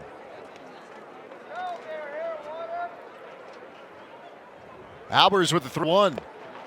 And Davis swings and make that 3-2. That was a 2-strike pitch. He waved at it and strikes out, and the inning is over. Well, the A's get the first 2 runs of the day. Halfway through, it's 2-0 Oakland.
Of our Cactus League schedule here on Fox Sports Wisconsin. We wrap it up out here in Arizona tomorrow afternoon as the Brewers take on the Kansas City Royals.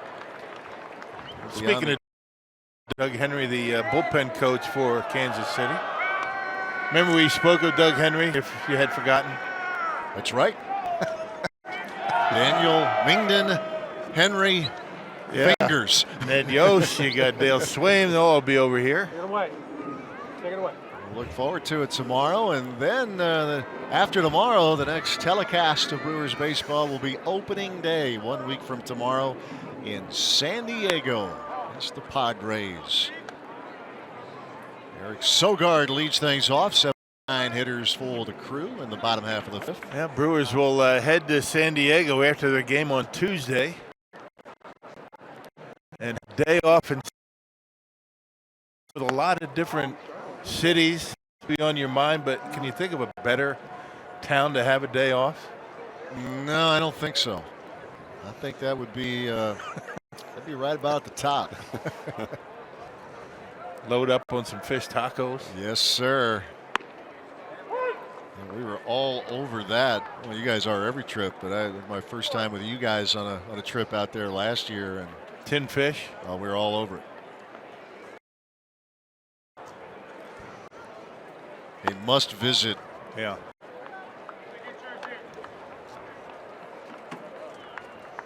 And 1 the count to Sogard. Mingden has been a strike thrower here so far this afternoon. Brewers with just a couple of hits. As I say that, of course, he gives up a walk. Well done. Who else do I want to jinx? I want to save it. I'll save it for the regular season. Yeah, save it for the regular year. But first walk issued by Mingden. A lot of fly ball outs that he has issued. A lot of them to right field. He's only had 1 ground ball out. Make that 2 ground ball outs, a fielder's choice. Here's Nate Orff. Speaking of fly balls to right, that's exactly what Orff did in the 3rd inning.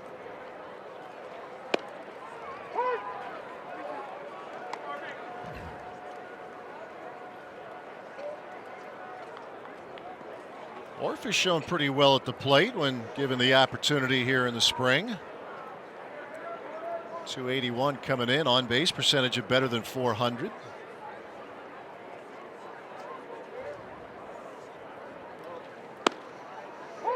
We just talk about those guys that are still here at this part of spring training.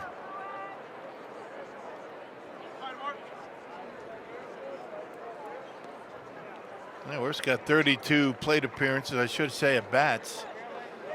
Hernan Perez has 46 at bats this spring. That's a lot. That's a lot.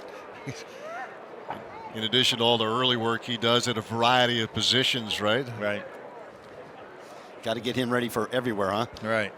Have glove, will travel. It's good to be important. 2 strikes and nothing to Orf.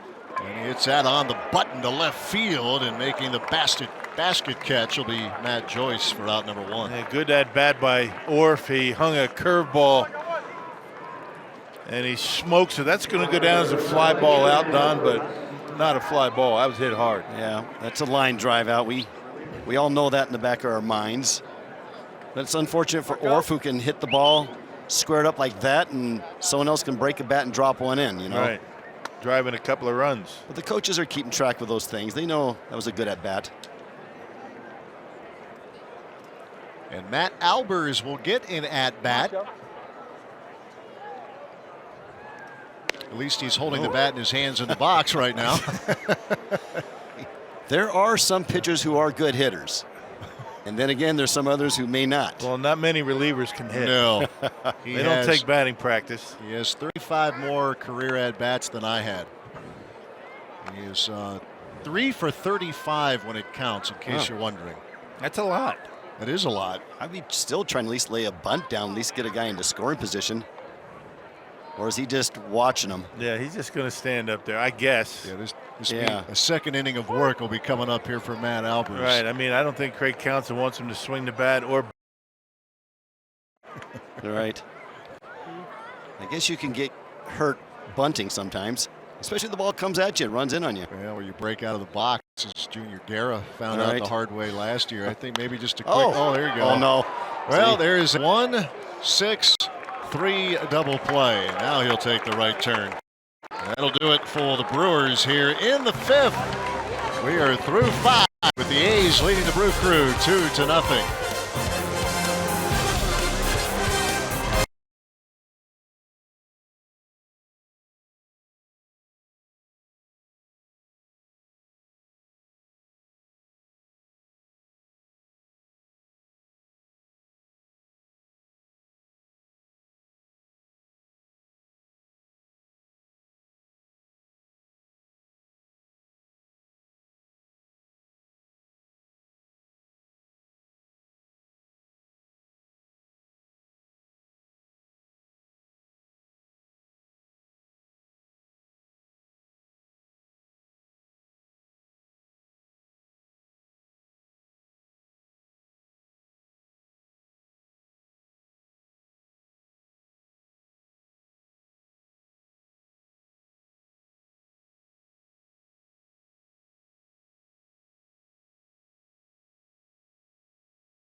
Crucial mission on Saturday, April 21st. And fans who join the cause by purchasing a special theme night ticket package will receive a seat for the Cruise matchup against the Marlins, plus a collectible Brewers Captain America bobblehead. Bring that young man. Come on out, young guys. Come out to Miller Park. Bobblehead nights at Miller Park this season. Just enough cloud cover to keep it pretty comfortable out here. Not a whole lot of breeze going on. How about Matt Albers putting a nice swing on a two-seamer? He did. No contact. He can say he got robbed. Turned into a double play. Thought he was going to leave the bat on his shoulder the entire at bat. Right. Then he surprises. Maybe he's trying to set the other pitcher up and trick him. Important thing is he gets a second inning of work. Breaking ball in there to Chad Pinder. Here it is. What do you think? Looks hitterish. That's a good swing. You got a good extension, a little off the end. That front leg lift. See Jason Lane talking about that two-strike approach. He did a nice job with that. Put it in play, I would imagine, though, that the strikeout would have been better. Yeah. It's only one out. We'd rather have had the strikeout. And yet he put it in play. You talk about just put the ball in play, and good things supposed to happen, right? No injury. 2 strikes and nothing to the second baseman, Chad Pinder. He swings and lifts one the other way. This will be a run for Santana, and he'll only watch as that's out of here. Opposite field home run for Chad Pinder, and it's 3-0 A's. Pretty good poke right there to the opposite field. Wow.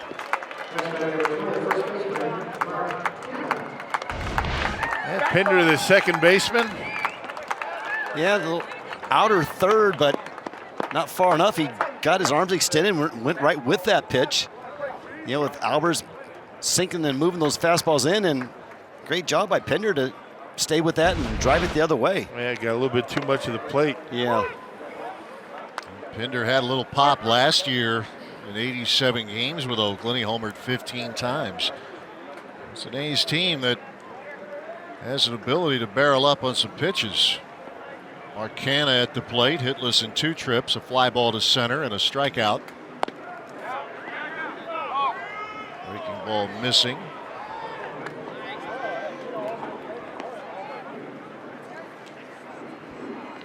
Three runs on 5 hits, a couple of errors for the A's. Nothing on 2 hits for the Crew.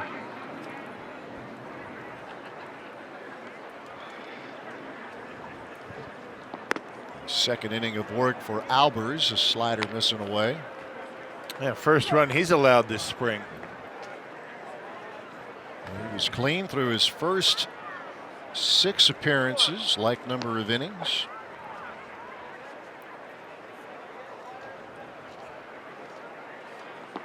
Remember, he inherited a bases loaded situation. A little bloop into right field. Will it hang up long enough? Yes, it will.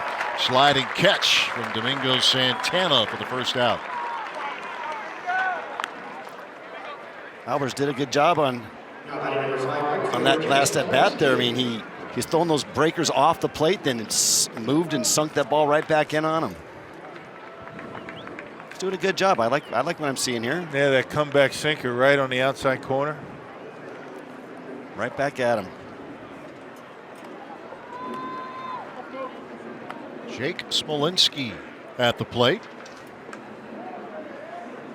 Oh, and he takes one to the arm, upper arm.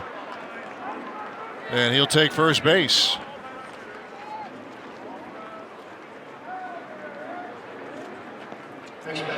Just checking in here this afternoon. Matt Albers came in the 5th inning. The bases loaded. Wade Miley had to remove himself from the game, tweaking something there, trying to field a sacrifice bunt. Albers inherited the bases loaded, 2 scored. It was a broken bat single off the bat of Franklin Barreto that scored the runs. Sheldon Noisy now the hitter. And the runner going, and the runner is cut down as Manny Pena takes care of Smolinski for out number 2. Yeah, that's more like it. That's more the Manny Pena that we know. Right on the money. Good release. Kind of had to drop the arm a little bit. Check it out. You don't see Manny, sidearm too much, but had him easily at second base. Good tag by Sogard. Albers helps Pena with a quick delivery to home plate. Yeah. Little glide step kind of thing, quick to home. Help your catcher to help you.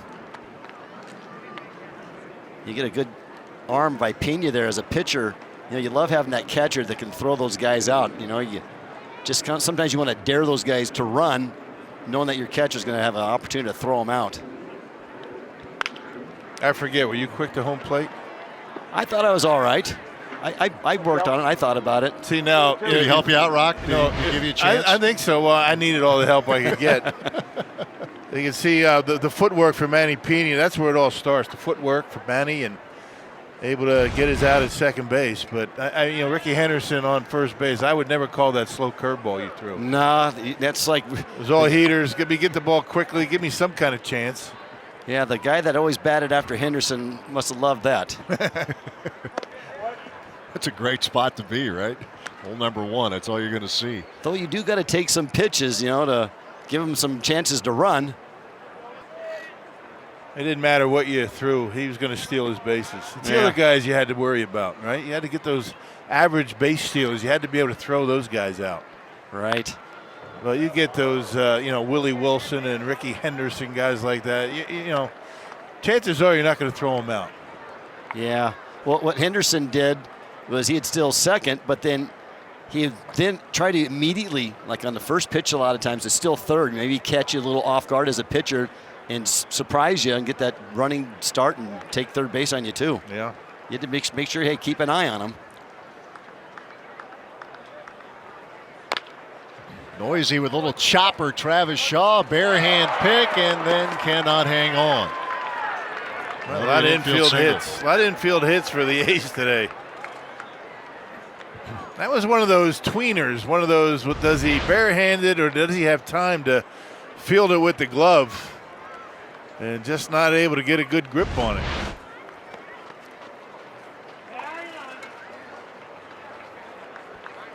Well, you're right. Outside of the home run from Chad Pinder, the hits haven't gone far. Day is done for Matt Albers. Pitching change will step out. 6th inning with the A's leading the Brew Crew 3-0.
Hopefully you've seen it. If not, you need to check this out. The Brewers players producing a viral hit.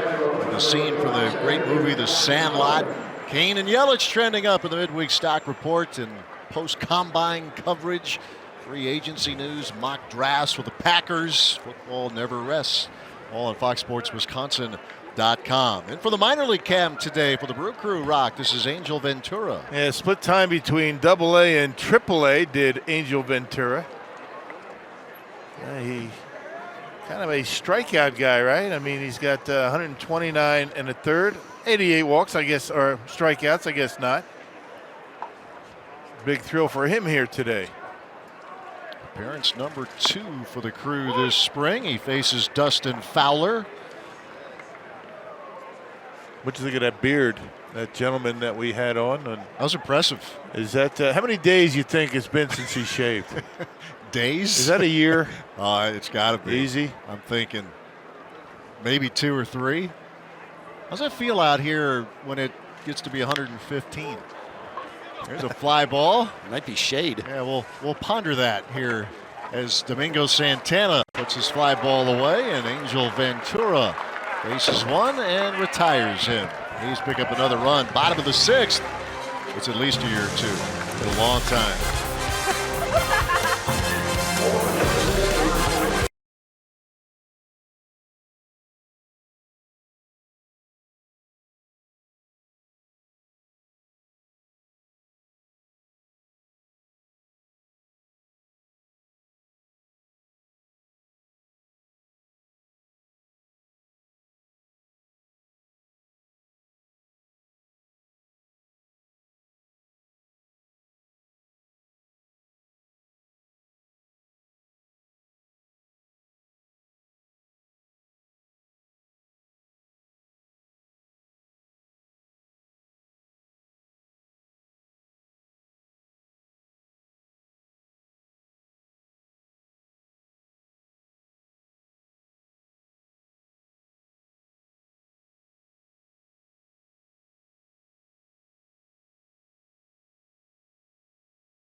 our special guest today, Don August. Matt LePay here at Maryvale Baseball Park. There you go. Does it get any better than that? Daniel Mingden out for inning number 6 as he faces the top of the order. Don, I think you appreciate good pitching no matter where it comes from. What do you think about Mingden here so far today? I like that he's just going right after the batters, attacking the strike zone, working quick, getting these quick innings, doing a good job with a nice rhythm. Has a bit of a different kind of mechanics of pitching. You'll see him here. You'll kind of gets that little pause and then a little pause again. But then the ball comes out a little sneaky fast. He's really mixed his pitches nicely. I mean, the scouting report on this guy is he'll throw all 4, and he's done that today. I mean, his curveball's been a pretty good pitch for him today. Yeah, working 4 pitches. You know, the thing about pitchers having 4 pitches, that means you got 4 pitches to have to work on and keep sharp. But when you have them all working together, you can really keep those hitters off balance. And as you just mentioned there, Rocky, he is using them all effectively. You don't see too many guys with 4 pitches anymore, right? 3, right? I mean, different kind of fastballs, but not 4. Yeah, 4 guys that are mixing pretty consistently. You know, I did throw 4 myself, but a lot of pitchers are discouraged about throwing that many. Chad Pender trying to backhand that ground ball, unable to do so as Christian Yelich is on for the second time today. Not sure he'd been able to throw him out anyway. Going hard up the middle. Not sure he's going to be able to get enough one to throw to get Yelich, who gets down that line really well. Left-handed hitters, they get a little bit of a break. They don't have to run as far. That doesn't matter. Not able to come up with it. Leadoff man aboard here for the Crew in the 6th, and here's Eric Thames. Warning track fly ball and a strikeout in the 3rd for Thames. I know it's still spring training, but nice to see him start to dial it in here a little bit if he can this afternoon. They got a week. Sometimes all it takes is one at bat, maybe one pitch, you see it well. That's his issue right now, seeing the baseball.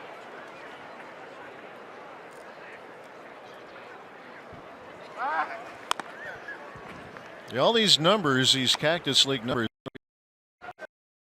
in about 8 days. All gets wiped out, right? Yeah. Everybody's at 0 again.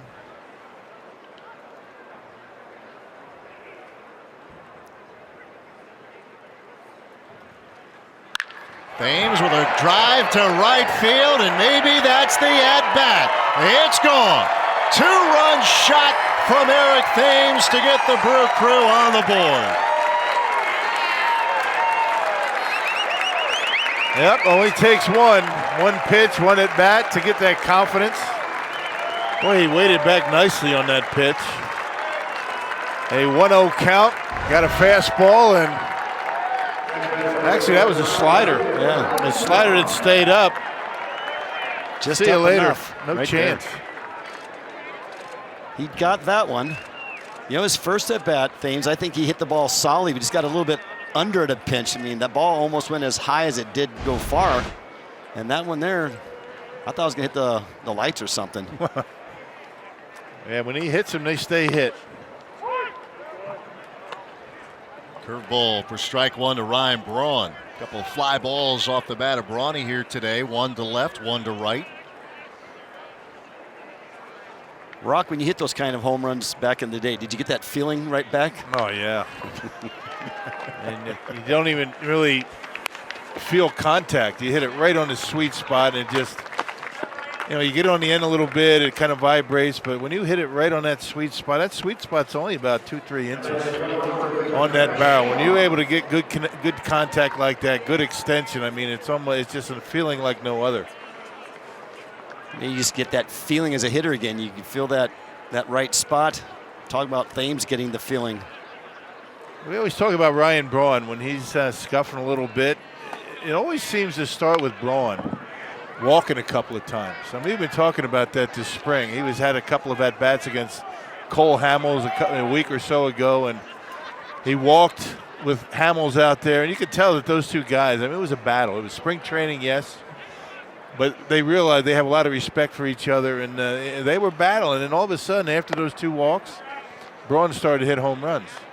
Yeah, he was pounding away. That was a fun at-bat. You know, there's just certain matchups, even in spring, you're intrigued to watch, and that was one of them. You have one of the best pitchers of his time in Cole Hamels, and obviously Ryan Braun with as pretty a swing as there is. It was fun. It was just good for him to see a lot of pitches. Yeah. Just kind of watch the ball, see it, and get his eye. Eric Thames with a 2-run homer here in the 6th inning. Getting the Crew on the board. Travis Shaw now. I like that. Was a good pitcher's pitch right there. He tried to make him chase it. You don't always have to throw the ball in the strike zone to get outs. Shaw 1 for 2, a single to center and a fly ball to center. And a little chopper over to first. That's Marcana, and that is out number 2. You know, Mike Maddox used to have an old saying, you know, when he was a pitching coach here, he'd say you throw strikes early in the count so you don't have to throw strikes late in the count. That's kind of what you're saying. Yeah, I mean, you can throw your pitcher's pitches, make them start to chase things that you don't have to throw it in the strike zone where they can definitely see the ball better and hit it better. Here's Domingo Santana. He looks at a curveball. It's one of the few times I had a discussion with Mike Maddox and actually understood what he was telling me. He had a way. He was like a politician.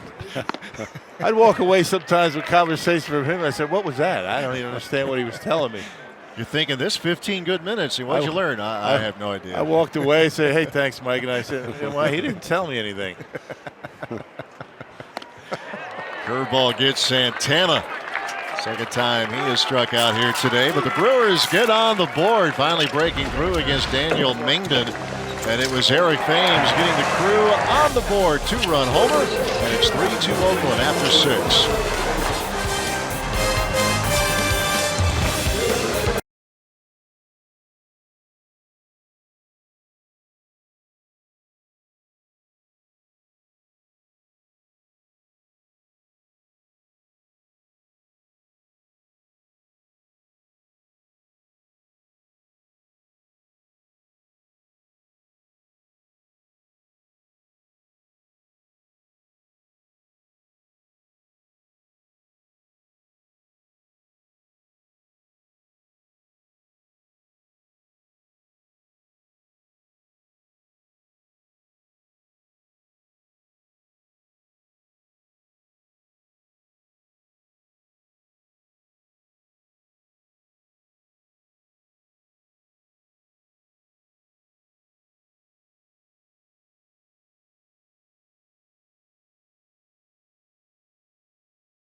At Bat gives you scoring updates, breaking news, live broadcasts, and more, all at your fingertips. Download At Bat today, free for your smartphone or tablet.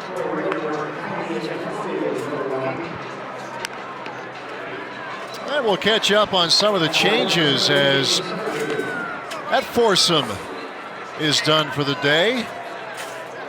Get it all sorted out for you here in a 3-2 game as we move to the top half of the 7th. That's a pretty good foursome to have right there, too. Yeah, there's a few home runs in that group. Uh-huh. Angel Ventura, who finished up the last inning, continues on now as we move to the top half of the 7th inning. Franklin Barreto. It's part of that Josh Donaldson trade was Barreto after the 2014 season. Just 22 years old. Right prospect in their system.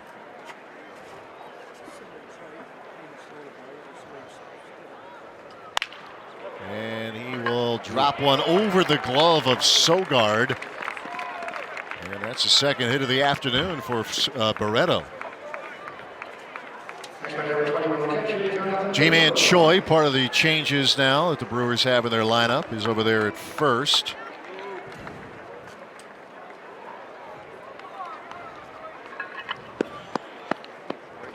Corey Ray is out in left, Kyle Wren in center.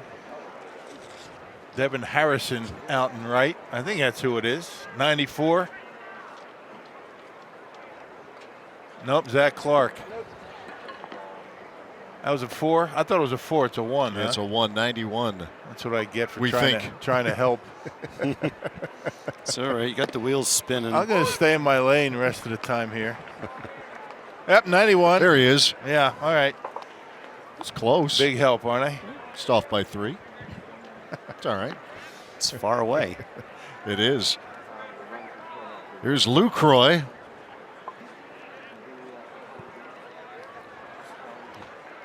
Shane Opitz, the third baseman right now for the Crew.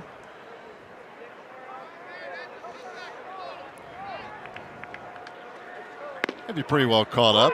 Breaking ball in there from Ventura. That's a breaker.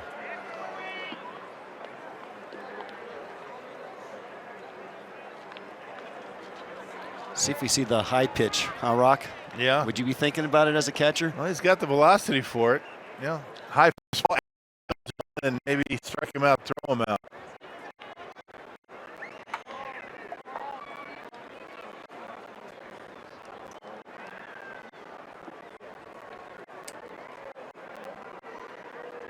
Two-strike pitch on the way, and Lucroy will waste one. Yeah, Luke's always been a pretty good contact hitter. Tough guy to punch out. Likes to go to the opposite field. He's one of those guys who openly striking out. You know, we all know that it's a little different kind of game now where it isn't frowned upon maybe as much as it used to be, but Lucroy, a little more of the older school in the thinking. Good contact, good on base guy throughout his career. And he helped the Rockies after scuffling with the Rangers last year. Helped the Rockies in his time over there as they earned a wild card berth. And now gets his chance in Oakland. Still getting up to speed. He had but 5 at-bats with the A's before today. And he will lift a fly ball out to center field. That is Kyle Wren. And that's out number 1. Good pitch off the plate there. You know, Lucroy was just only able to get the end of the bat onto that pitch right there. You know, that's what you get though when you pitch ahead of the count. Yeah, get those outs on pitches out of the zone. That's what you're looking to do. And Craig Counsell's going to make a move. Angel Ventura looking pretty good. Pitching change at Maryvale Baseball Park in a 1-run game in the 7th.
Several of the Brewers players were involved in. It's gone viral.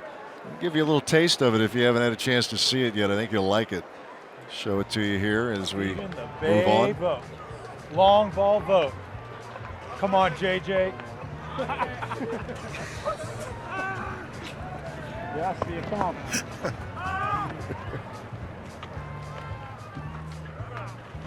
Whoa. You call that pitching? It's baseball. Not tennis. Here's something I can hit. All right, Vote. This is my heater. I dare you to hit it. You'll be sorry. You want the heater? I'll give you the heater. Give him a basketball. Maybe then he'll hit it. Yeah. Vote, you idiot. Now we can't play no more. Hit me with the heater.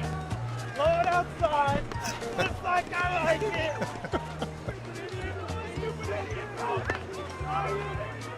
Wait a sec. I'll get it. Oh, shot by the bee.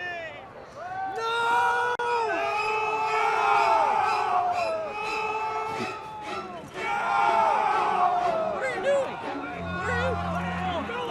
Get off me! I'm trying to get the ball. You're gonna get yourself killed. Killed, man. Jeez. Holy crap! You could have been killed. Yeah, truly. What are you doing? You guys were leaving, so I just thought I'd hop the fence. You were thinking. You wouldn't have thought that. You can't go back there. Then how do we get the ball back? We don't. It's history. It's history. Kiss it goodbye. Kiss it. Shut up, Chase. It's gone, man. It's gone.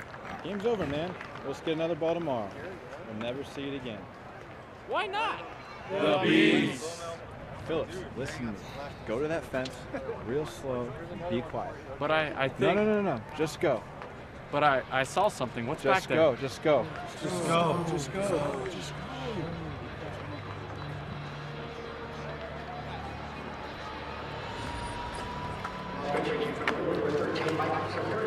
Something got the ball. What was that thing?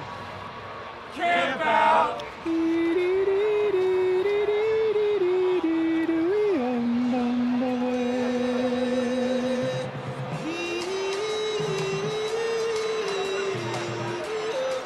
Well, as that was going on, those guys, they filmed that scene about a month ago in training camp, and while we're enjoying that, this is a moment that is opposite of enjoyment. Boone Logan has to come out 3 pitches into his appearance today. Wade Miley already had to remove himself. A left groin strain ended Miley's day early.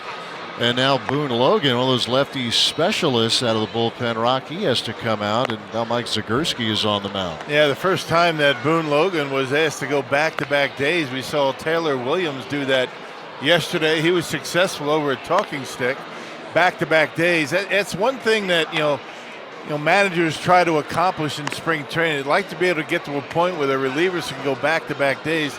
Not sure what went on with Logan. Obviously, they saw something. Hopefully it's just a precaution to get him out of the game. And so already 2 pitchers, both left-handers, for the Brewers have had to exit the game with looks like to be injuries. So that's never good news with a week to go. And this is exactly what Craig Counsell was trying to avoid. Talking to him about 2 weeks ago, what are your biggest concerns? Keeping my guys healthy. It seems like they're pretty close to being ready, but hopefully nothing serious. Obviously, with Boone Logan, that would be a big blow to the Brewers bullpen. This is a tough day here for this Brewers pitching group. The starters and now bullpen is 35-year-old Mike Zagurski. He's had a couple of tastes, a handful of tastes to the big leagues. Last year, split his time between AA and AAA.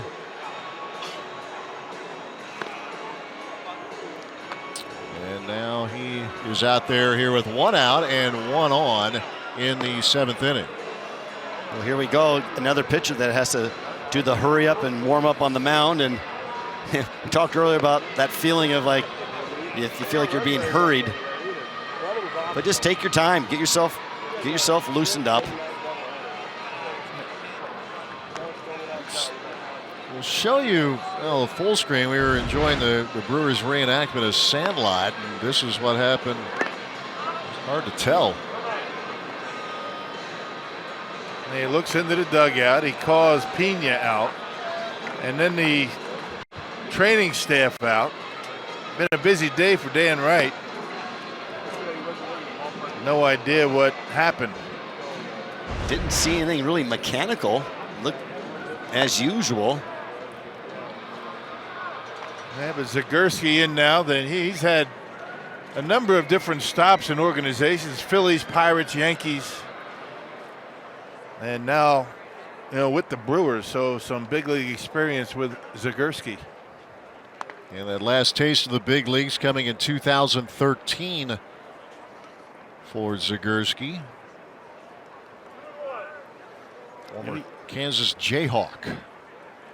You never know when you have to be ready. Just out of the blue, man, all of a sudden you're in there. Yeah. And that's happened twice today. Matt Joyce, the hitter, as he inherits the count of 2-1, and now it's 2-2 on the swing and a miss. You never know when opportunities come around. This could be a one for Zagorski. Show something. Well, you don't know what's going on with Logan. It might have opened up a spot in the bullpen. You don't know. You hope it didn't. Got to be ready for everything. Got to cover it all. And Joyce sent into left field, a base hit. The A's now with runners at first and second as Franklin Barreto moves on to second.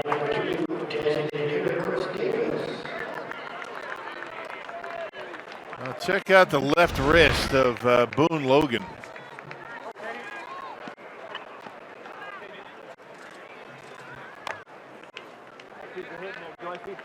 Kind of just shaking out the wrist a little bit. Yep, yeah. Right there.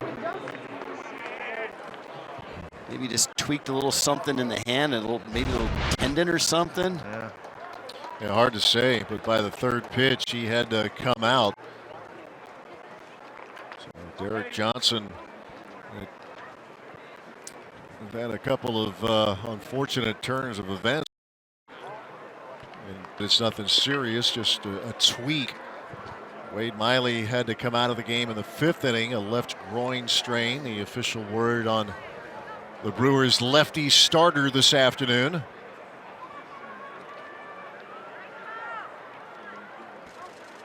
As Chris Davis is swinging a foul.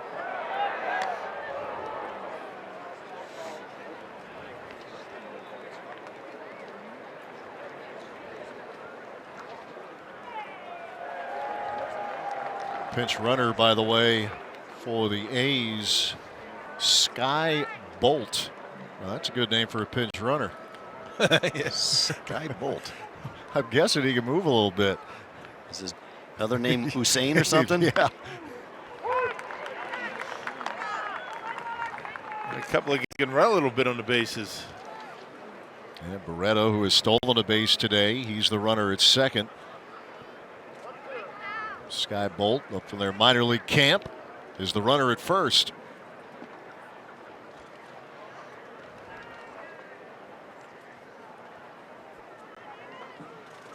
Zagorski delivers, and Davis looks at a called third strike.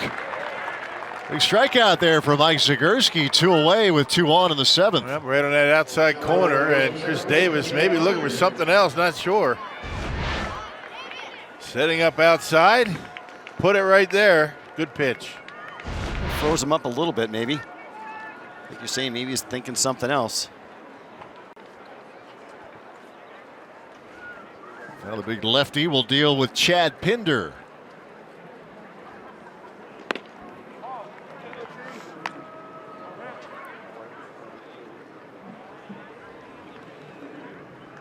Worked that first pitch outside. Pinder went the other way his last at bat. And that was up Matt Albers. He's 1 hit in his 3 at bats this afternoon.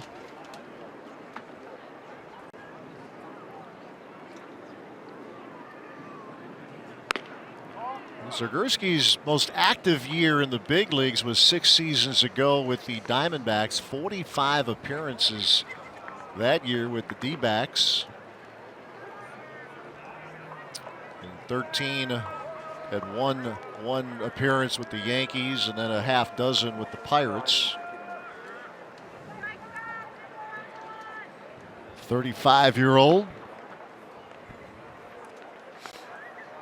2-0 to Pinder. Fastball, low 90s. Got a good late breaking slider. Yeah, throughout his career, he's kind of been a left-handed specialist. A guy that come in, get a couple of lefties out. I would like to have been called a specialist. Yeah, at anything, right? Yeah, anything. Hey, man, they call you Olympian. For that, too, part of that 84 team in L.A., right? That's right. That's pretty good teammates on that team. Yeah, we had a great team. Hall of Famer Barry Larkin. Some guys had some pop, like Mark McGuire. That's a good place to start. Yeah. Take the chances. Yeah. Yeah, that was a memorable summer. You know, I was finished up my college season, was drafted by the Astros, went right into the Olympic kind of pre-tour. And then after the Olympics were over, my first experience with professional baseball was right here in the Valley of the Sun in the instructional league. Yeah. 3-1 pitch, and Pinder sends this one high in the air, shallow left field. Corey Ray will call for it. That's good work turned in by Mike Zagurski. That'll do it for the A's. They do not score. Stretch time with the A's leading the Crew 3-2.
Sports with the most interesting man in sports. You get opinion that cuts through the hype.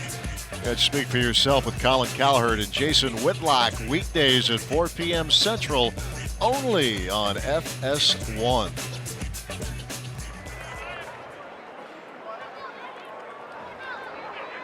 We move now to the bottom half of the 7th inning. They are stretching out Daniel Mingden here today. Yeah, first time we've seen any pitcher down here go this long. It's about the time for it. Yes, going into the 7th inning. I mean, this would be good during the regular season. Right. How many guys go 7, right? I know. He's really only made one mistake. That was that slider to Thames. Other than that, he's been dominating today. At that moment, we were talking about how efficient he was and attacking the zone. And right. I guess that was a good jinx, I guess, at that time, too. Pena with a fly ball out to center field. Dustin Fowler drifting in for out number 1.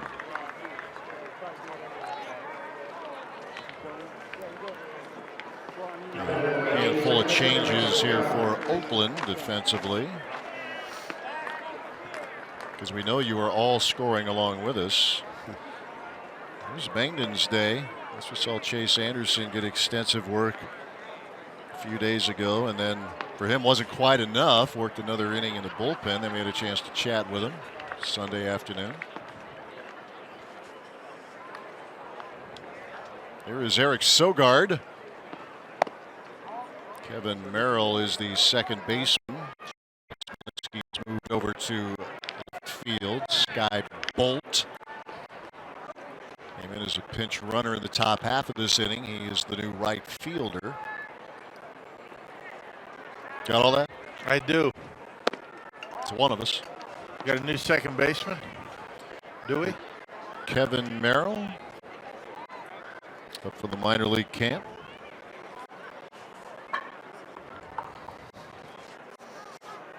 See, I wasn't about to venture a guess after last time.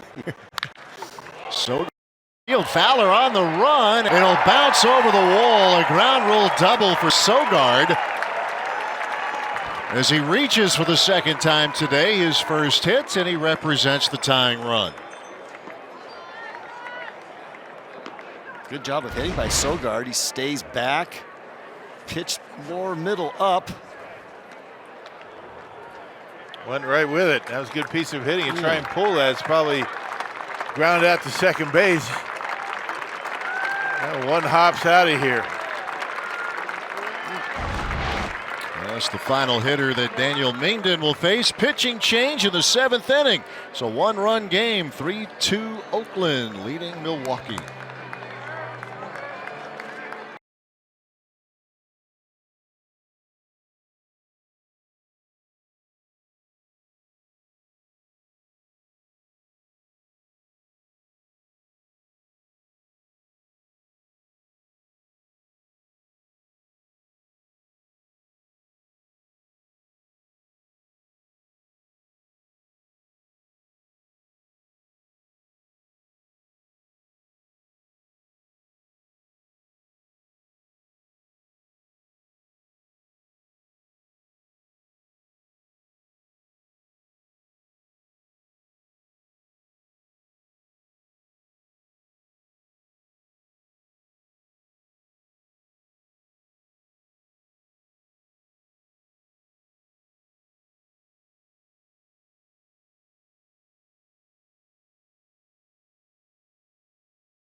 Scratching out names. A lot of guys use multicolored, guys and gals use multicolored pens, pencils. That one looks pretty organized, though. It looked pretty good. It looked pretty good. Not a bad job. Yosmero Petit now on the mound for Oakland. You see his numbers last year with the Angels. A really good season when in Southern California. 276 earned run average in 60 appearances. One of those appearances a start. He's been with the Diamondbacks, the Giants, the Nationals in 2016, and last year with the Angels. I like to look at that walks and strikeouts that he had. Comes in going after the hitters. 18 walks, 101 strikeouts. Yeah, not bad, is it? I like that. Blake Alleman now the pinch runner for the Brewers. He's out at second. Eric Sogard with a ground rule double. And Nate Orff sends a fly ball out to center field. Room for Fowler as he shields the sun, makes the catch as Alleman will advance to third. 2 outs in the 7th.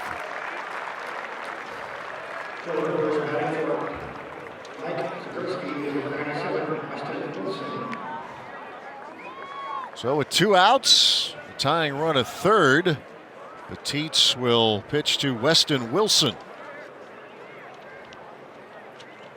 over from the minor league camp today. 23-year-old. A-ball a year ago, both with the Timber Rattlers and the Carolina Mudcats. Mostly with the Mudcats. Drops a curve in there for strike one.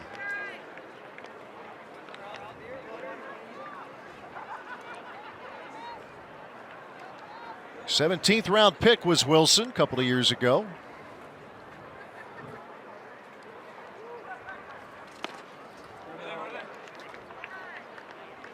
Well, you know he'd love to find the outfield grass right here to tie this baby up. Big at bats for these guys. It's been a fun storyline to watch with this club in spring training. It's often said that outcomes get decided many times by the minor leaguers, and the Brewers have fared pretty well in that area. Won 16 times in the Cactus League. And it's not the what, we get that, but it's the how. And these young guys have taken advantage of a lot of these opportunities they've had. Yeah, they have, and a lot of times, the Brewers, have had a lead late in games, but they've been able to hold it. I mean, defense has been good. The pitching from the minor leagues has been fun to watch. And these guys take their at-bats very seriously.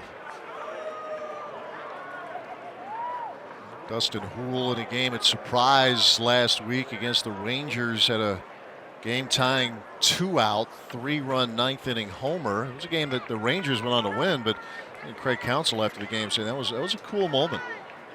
I like that, trying to get on the radar. Wilson battling right here.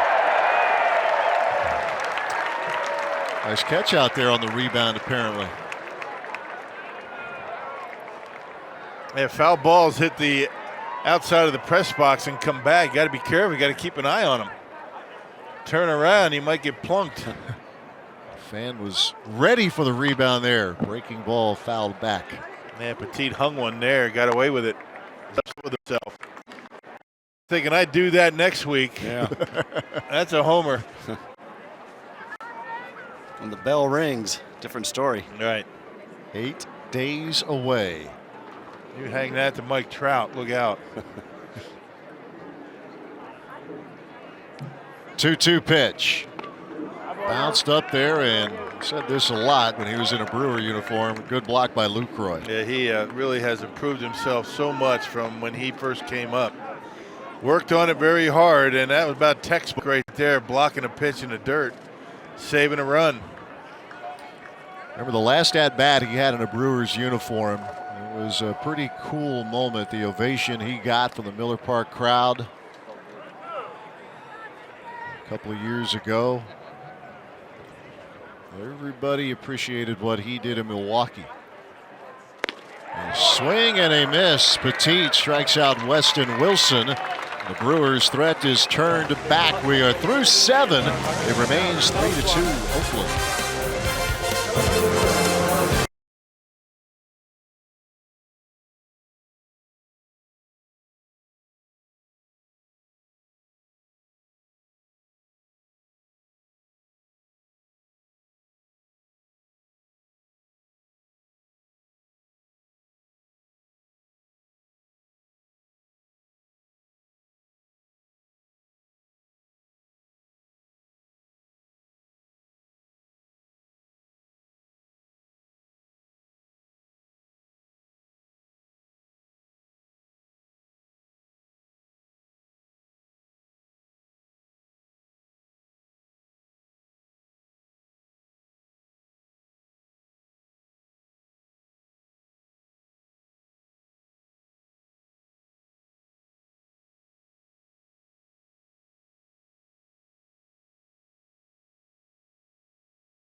We have a new third baseman, actually, and new second baseman. No?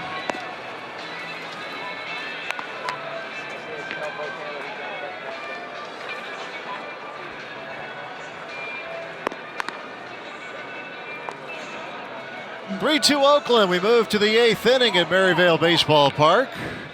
This copyrighted telecast is presented by authority of the Milwaukee Brewers and may not be reproduced or retransmitted in any form, and the accounts and descriptions of this game may not be disseminated without the express written consent of the Milwaukee Brewers. And just take it all in today. Hard day at school, or maybe it's spring break. Out here, relax. Hope it's spring break.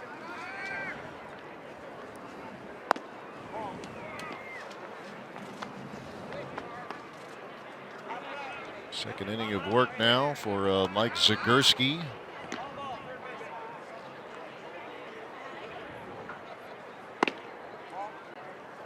Three, 8-2 for Oakland. 2-5, and the Brewers have played errorless ball, as they have for the past couple of days, actually.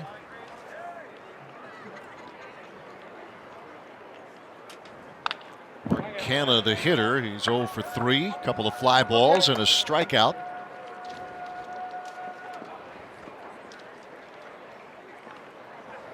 Brewers back here tomorrow, the final Cactus League game at Maryvale Baseball Park against the Kansas City Royals.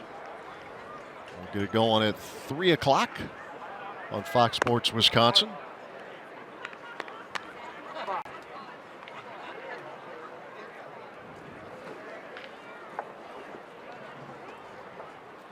Nice crowd again here this afternoon. Enjoying the final couple of games here, as that is hit well into left field, but the park will hold it. Catch made by Corey Ray for out number 1. Yeah, a little off the end that time. Yeah, had that sound. Yeah, didn't have that barreled it up sound. Right. Pitchers know that, though. I mean, there's been many times when you let go of the ball and they hit it, you know it's gone. Sometimes you get known as that rubberneck guy because you don't want to believe it and you spin around real fast and yeah, it's out of here. And then other times you don't even want to watch. Sometimes you watch, it's just, one time happened to me, I go, McGuire hit one off me and I thought it was going to go all the way out of County Stadium. I mean, I knew it was a home run. I'm going, but please just don't go completely out of the park. I'll never hear the end of this.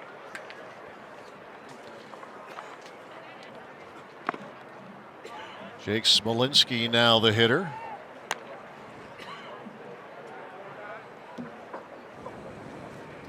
Brewers have Mitch Gelfie behind the plate right now. He's catching Mike Zagurski.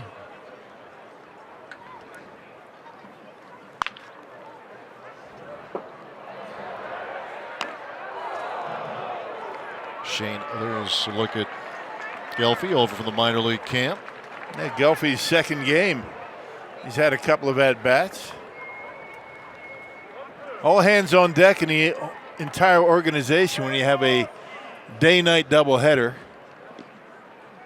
Minor league is going to get a lot of playing time today. And that is hit in the air, left center field. Ray drifting over. 2 up, 2 down.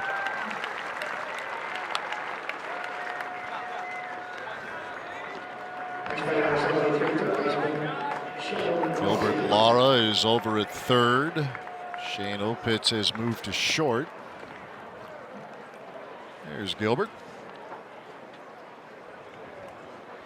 Gotta cover it as best we can for you. Yeah. These guys, they live for opportunities like this.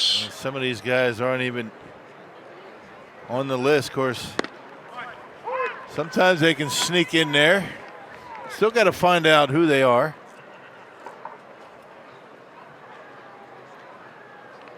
Blake Alleman is second. Sheldon Noisy. A couple of infield hits today does Noisy.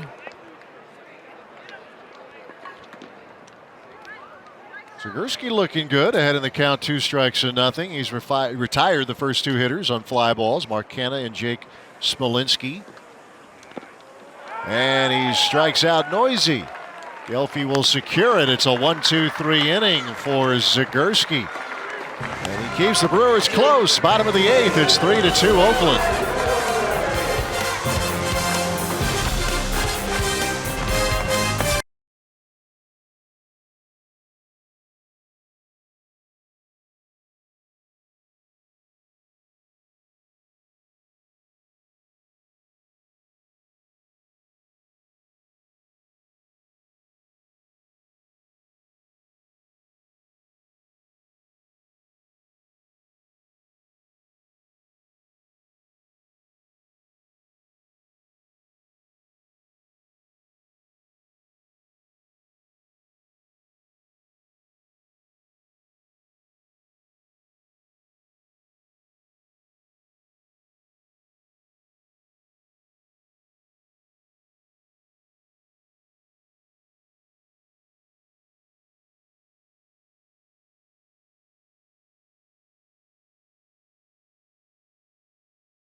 Off kind of day here.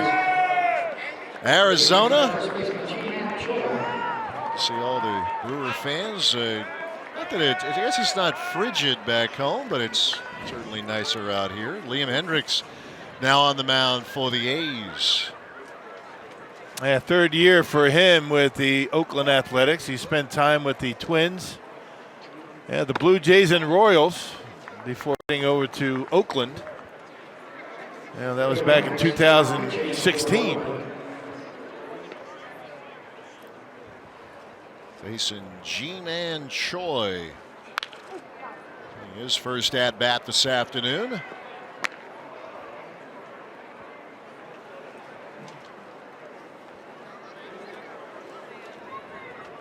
Two home runs. One came against the Brewers at Yankee Stadium. Swung a pretty good bat here for the Crew in spring training. That took Junior Guerra deep at Yankee Stadium last year. He did. Wild game. I wonder if they've talked about that.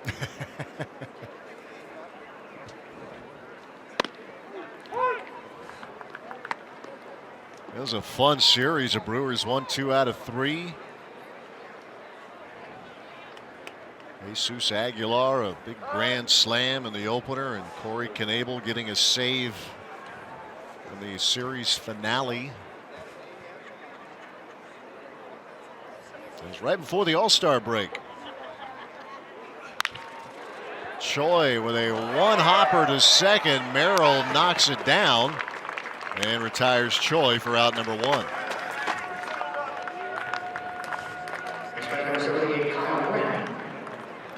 The change gets caught up with new center fielder for Oakland, Slade Heathcott, now in the lineup. Keep that scorebook intact, or just rip it up and throw it away. Now I see you you have your scorebook that you use in the regular season. I do. Trying to just get my own rhythm, as it were. You don't. You're saving. You're gamer. You'll break that out in about 8 days, right? Yeah, I save my good stuff. I use the lineup card that they have in the press box. That's what BA uses all year. I know. It's mine like a steel trap he does. This Yeah. goes with that. Either that or he asks me what a guy did last time. Can I see your scorebook? Rock, I need to look up something for the last series. BA's going to be in Atlanta this week for the is that right? NCAA Is that tournament. official? That is official. Did he text you? No, I had to see it on Twitter. He's not bothered by me right now. You know, he keeps that stuff really close to the vest. It's Yeah. almost like, really top secret. You got to be vetted, and I always ask him, where are you going to be? I can't say. It's that all that need to know stuff, right? And apparently we don't need to know. He's doing great work as always with Chris Webber and Lisa Byington. Yeah, I got a chance to listen to him in first round, and good stuff. Yeah, it's a given. He's going to have at least one game this weekend. It'll be a classic. He's had a lot of exciting games in the tournament through the years. There's Kyle Wren, base hit back into center field. Yeah, beautiful swing for Kyle Wren. Lined it right back over the head of Hendricks right here. Check it out. Mistake, and rips it right back into center field. High leg kick, foot down first, then he continues his swing.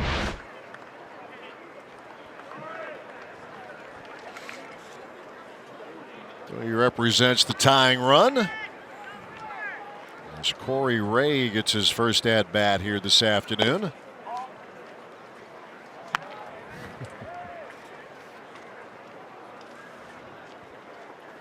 Corey Ray last year with the Mudcats. He coming back from a knee injury. Hit .238 last year in A-ball. Remember, he put to rest those wondering about that knee, though. I think he tripled in his first game last year. He'll be back from that injury. And this will be an important season for him, a year removed from that injury, and I would imagine he's going to have a nice season. There's a ground ball that slips through into left field, a base hit. Wren motoring around second and gets into third sliding. Corey Ray with a single, and the Brewers have runners at the corners with one out. Now, what are you talking about first? How about this stroke? Right under the glove of the shortstop for the A's out there. And how about Wren with the aggressive base running, able to get into third base with only one out? Do you think he is thinking third base right from the get-go? Absolutely. Running hard. I think what he was thinking, I'm going to break up this double play, and then the ball got into the outfield. There you go. It's fun to see. Tying run at third, go-ahead run at first, and Shane Opitz at the plate.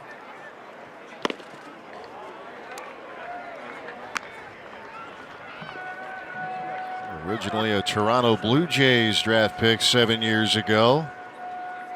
That's him at AAA Buffalo last year. He hit .252, drove in 20. You see the numbers.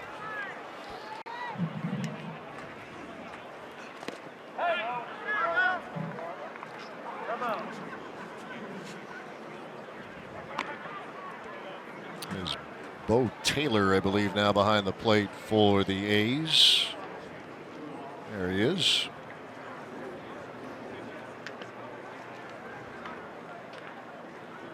Ray, the runner at first. Kyle Wren is at third.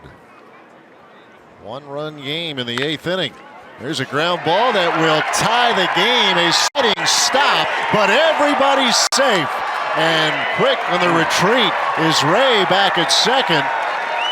RBI infield single, and this game is tied at 3. Well, and you got the go-ahead run at second base with only one out. Now making contact is Opitz. Yeah, holding the runner, no chance for the first baseman, and his good speed, he beats it at first. Base hit here, Brewers take the lead. Here it is again, these minor leaguers making some things happen in the late innings. Doing all this against a guy that's going to be in the A's bullpen. Yeah, guy's been around the block a little bit.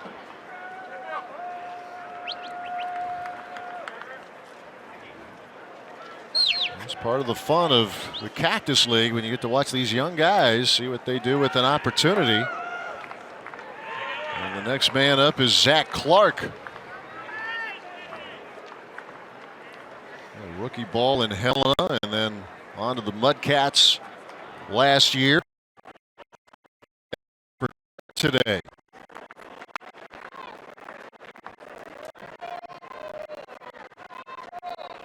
Later round pick a couple of years ago. 22. Louisiana. Liam Hendricks up against it here in the 8th. Little chopper up along the line, and everybody's safe. Another infield hit. This time from Zach Clark, and they are loaded with one out. Yeah, Brewers doing to the A's what the A's did to them in the 5th inning. That's true. It looks similar, doesn't it? All right. A swinging bunt right down the line. And the only hope is it stays on the grass, which it does. That ball kicks onto the dirt. It's going to roll foul. Yeah, that grass just held it, and infield hit it is. The A's bring the infield in for the catcher, Mitch Gelfie.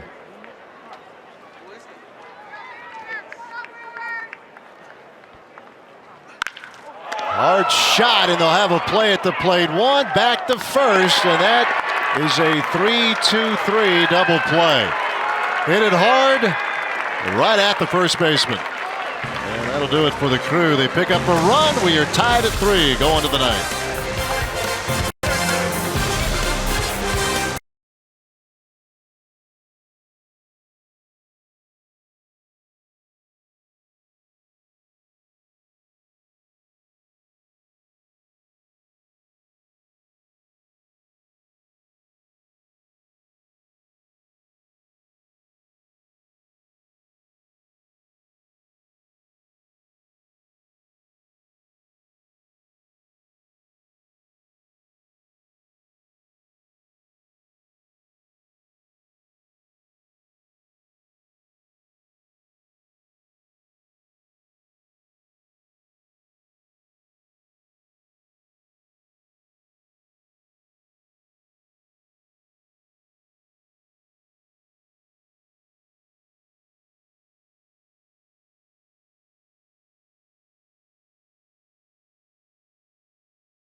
3 as we move to the 9th. Fans enjoying life on the berm at Maryvale Baseball Park or in the seats. Either way, a great deal. Watch a little spring training baseball and watch some of the young guys here for the Brewers mount a little comeback. One having a good old time.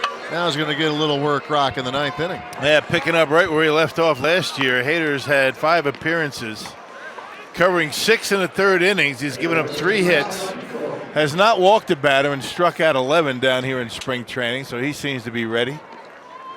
Like that, no walks. Right.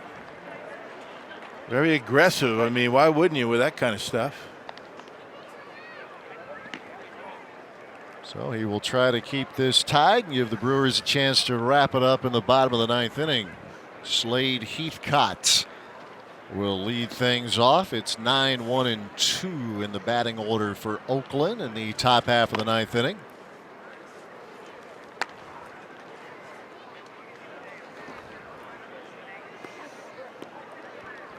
Well, what work Hader turned in a year ago out of the pen for the Brewers. Well, going without the goggles this year. He's got the contacts in. Talked to him about that in the clubhouse the other day. So the glasses broke. And so I had to make an adjustment, so we got some contacts. It wasn't a choice that he wanted to make, but that's kind of the way it happened. He said it was going to take too long to get another pair. Wouldn't you think he'd have a couple? You would think. Have a backup, right? In the big leagues now, right? Come on. They got extra everything, don't they? Yeah. And a 4-pitch walk to Heathcott here to start the 9th inning. First walk of the spring. One of the questions fans had all off-season was, what do you do with them? Do you put them in the starting rotation, but the bullpen a good place for them? I remember that matchup he had, I think it was last July, late July, against Bryce Harper. Struck him out. Harper was really upset at the second called strike, and then Hader eventually punched him out, and then Harper got himself thrown out. But that was quite a matchup. I know Josh had a lot of friends and family. Game in D.C. It was a big stage moment for the young guy. Yeah, Bryce Harper lost it, didn't he? He sure did. Which he will do from time to time. And the first won't be the last. That's all right. You like the enthusiasm, and you know what? If you're a Brewer, he got tossed. It was. That was a fun moment. Hader facing Franklin Barreto. He has a couple of hits. He has stolen a base here today. He's also grounded into a double play. A little trouble finding the strike zone right now. Is Josh Hader 2-1 the count.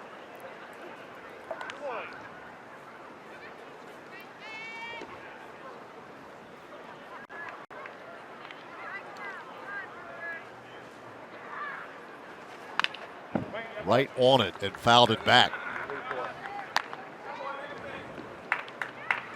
That fastball slider for Hader. We've seen him throw a few more sliders down here this spring. Starting to get a little bit more confidence in that pitch. He will throw a changeup to a right-hander. Did that toward the end of the season last year.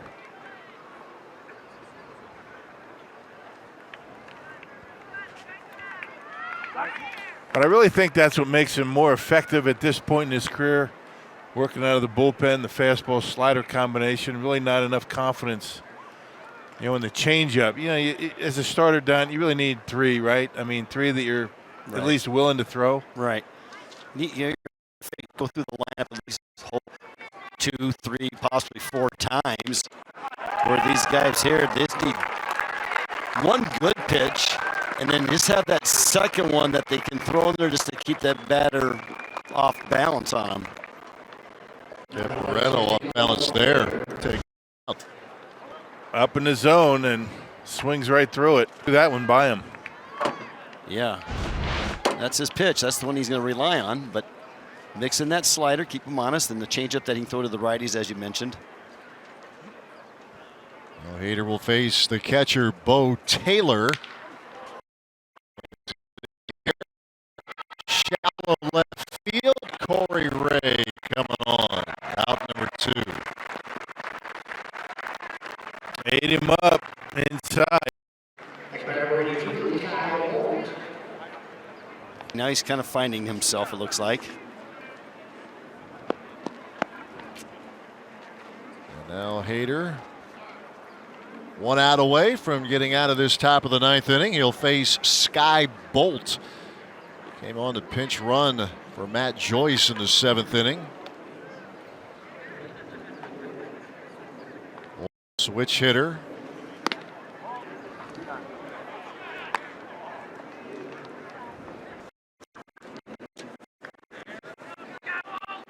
A's with 8 hits this afternoon. The Brewers with 9.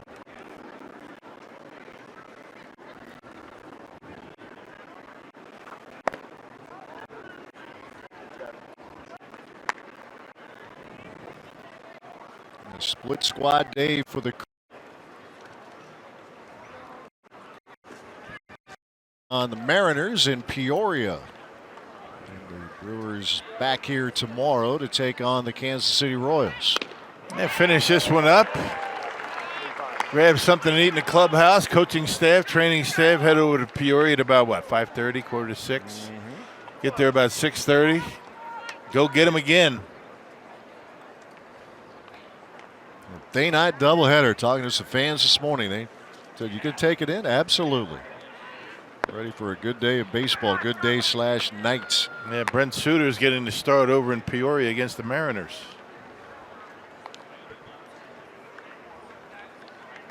Just joining us, Wade Miley, left in the 5th inning today, left groin strain.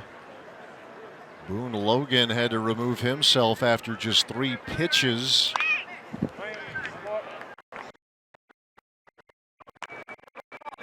We have seen way too much of athletic trainer Dan Wright this afternoon. Yeah, they made an announcement on Logan. They had nothing on Logan that I've heard.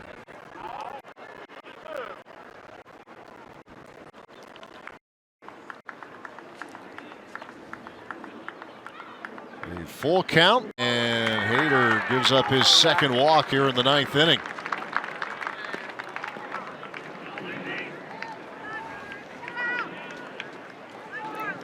So the inning continues as Eli White, one of the minor leaguers, and he gets a chance to put his team ahead.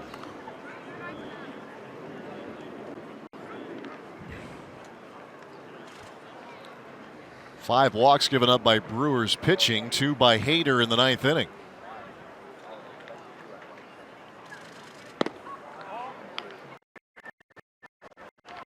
That's a pitch right there that I think Josh Hader would love to be able to throw for a called strike. When you face this guy, you're not going to be looking for breaking pitch. If you can throw that pitch, a called strike, that's really going to get into the head of the hitter. Your secondary pitches, showing it and throwing it for strikes, benefits you a lot right there. Ball a strike to White.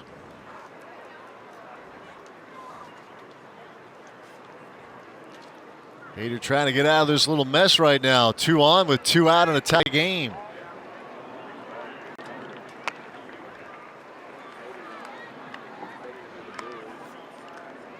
Miley started 4+ before he came out. Matt Albers, Angel Ventura, Boone Logan very briefly. Mike Zagurski an inning and 2/3. Gave up just a hit, walked, or rather struck out 2. Now it's a 2-2 count to Eli White.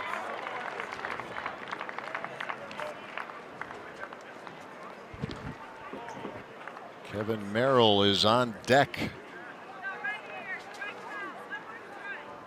See if Hader can end the inning right here. Yes, he can as he strikes him out. Gets him on the slider, inning over. He gives up a couple of walks, but he punches out 2. Chance for the Brewers to win it as we move to the bottom of the 9th.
Got third wheel there. I'll look at my phone. Let these two enjoy a little sunny, comfortable day here in Arizona.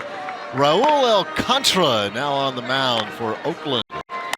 He's been part of the Oakland plan since 2016. He's had sporadic big league playing time. You can see what he did last year with the Athletics. 8 appearances, 4 starts, and got roughed up to a 7.13 earned run average. A hard thrower, just hadn't been able to throw enough strikes. Blake Alleman leads off, and he sends one toward the gap, left center field, and that will go off the wall. It'll be a leadoff double to begin the bottom of the 9th. There you go. Boy, good approach by these minor leaguers for the Brewers, hitting it where it's pitched. They got a fastball. Watch the center fielder not playing very deep. Ball keeps slicing away from him as he gets out there, and there's a good start to the 9th.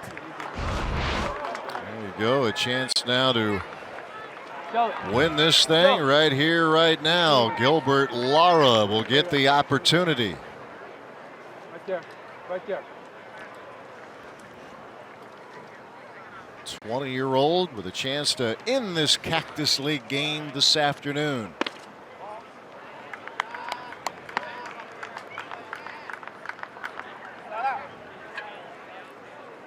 '67 games with the Timber Rattlers last year for Lara. Playing third base in the late innings today.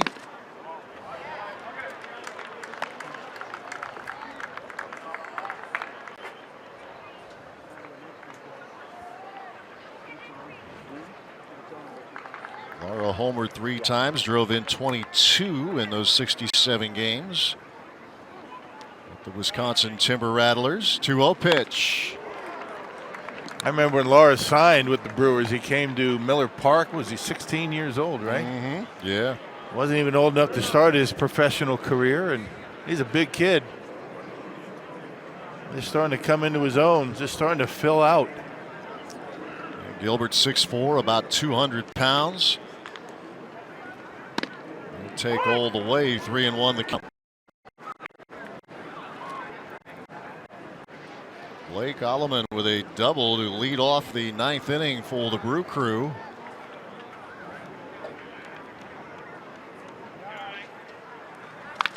And a full count to Lara.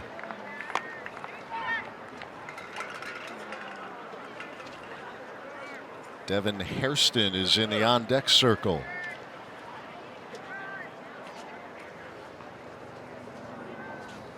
As the young Brewers trying to get another spring training victory here. Payoff pitch to Lara. A little chopper. There's to be no play at third, and the throw to first is in time. Pretty good play over there. That was Alcantara was in a tough spot, was able to get the out of Lara. A winning run now 90 feet away. And he slipped. I mean, he got to it. He looked at third base thinking maybe he had a play there. But a good jump off the bag at second. He wants to slip right here and still able to make a good throw. I mean, he slips, he throws it away, and this game's over. Yeah, no play to be made, no one covering third. And now Devin Hairston, 21-year-old with a chance to win it. Infield is in as he takes a pitch inside. This is where you would see Craig Counsell incorporate the 5-man infield. Yeah, you were regular season. Yeah.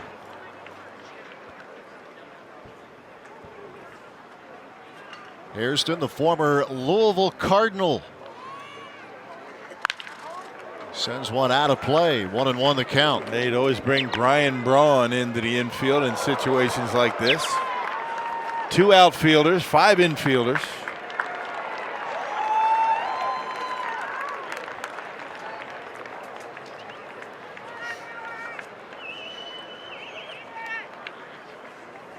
Counsell watching another one of the young guys, Devin Hairston.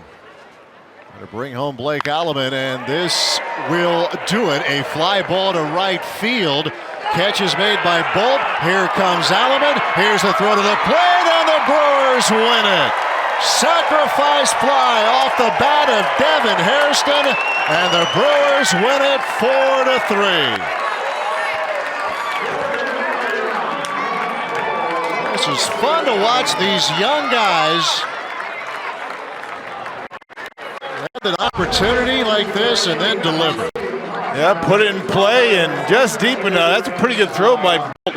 Average depth and right. That's a good throw right here, making it close. On the money, but able to beat it. Good for them.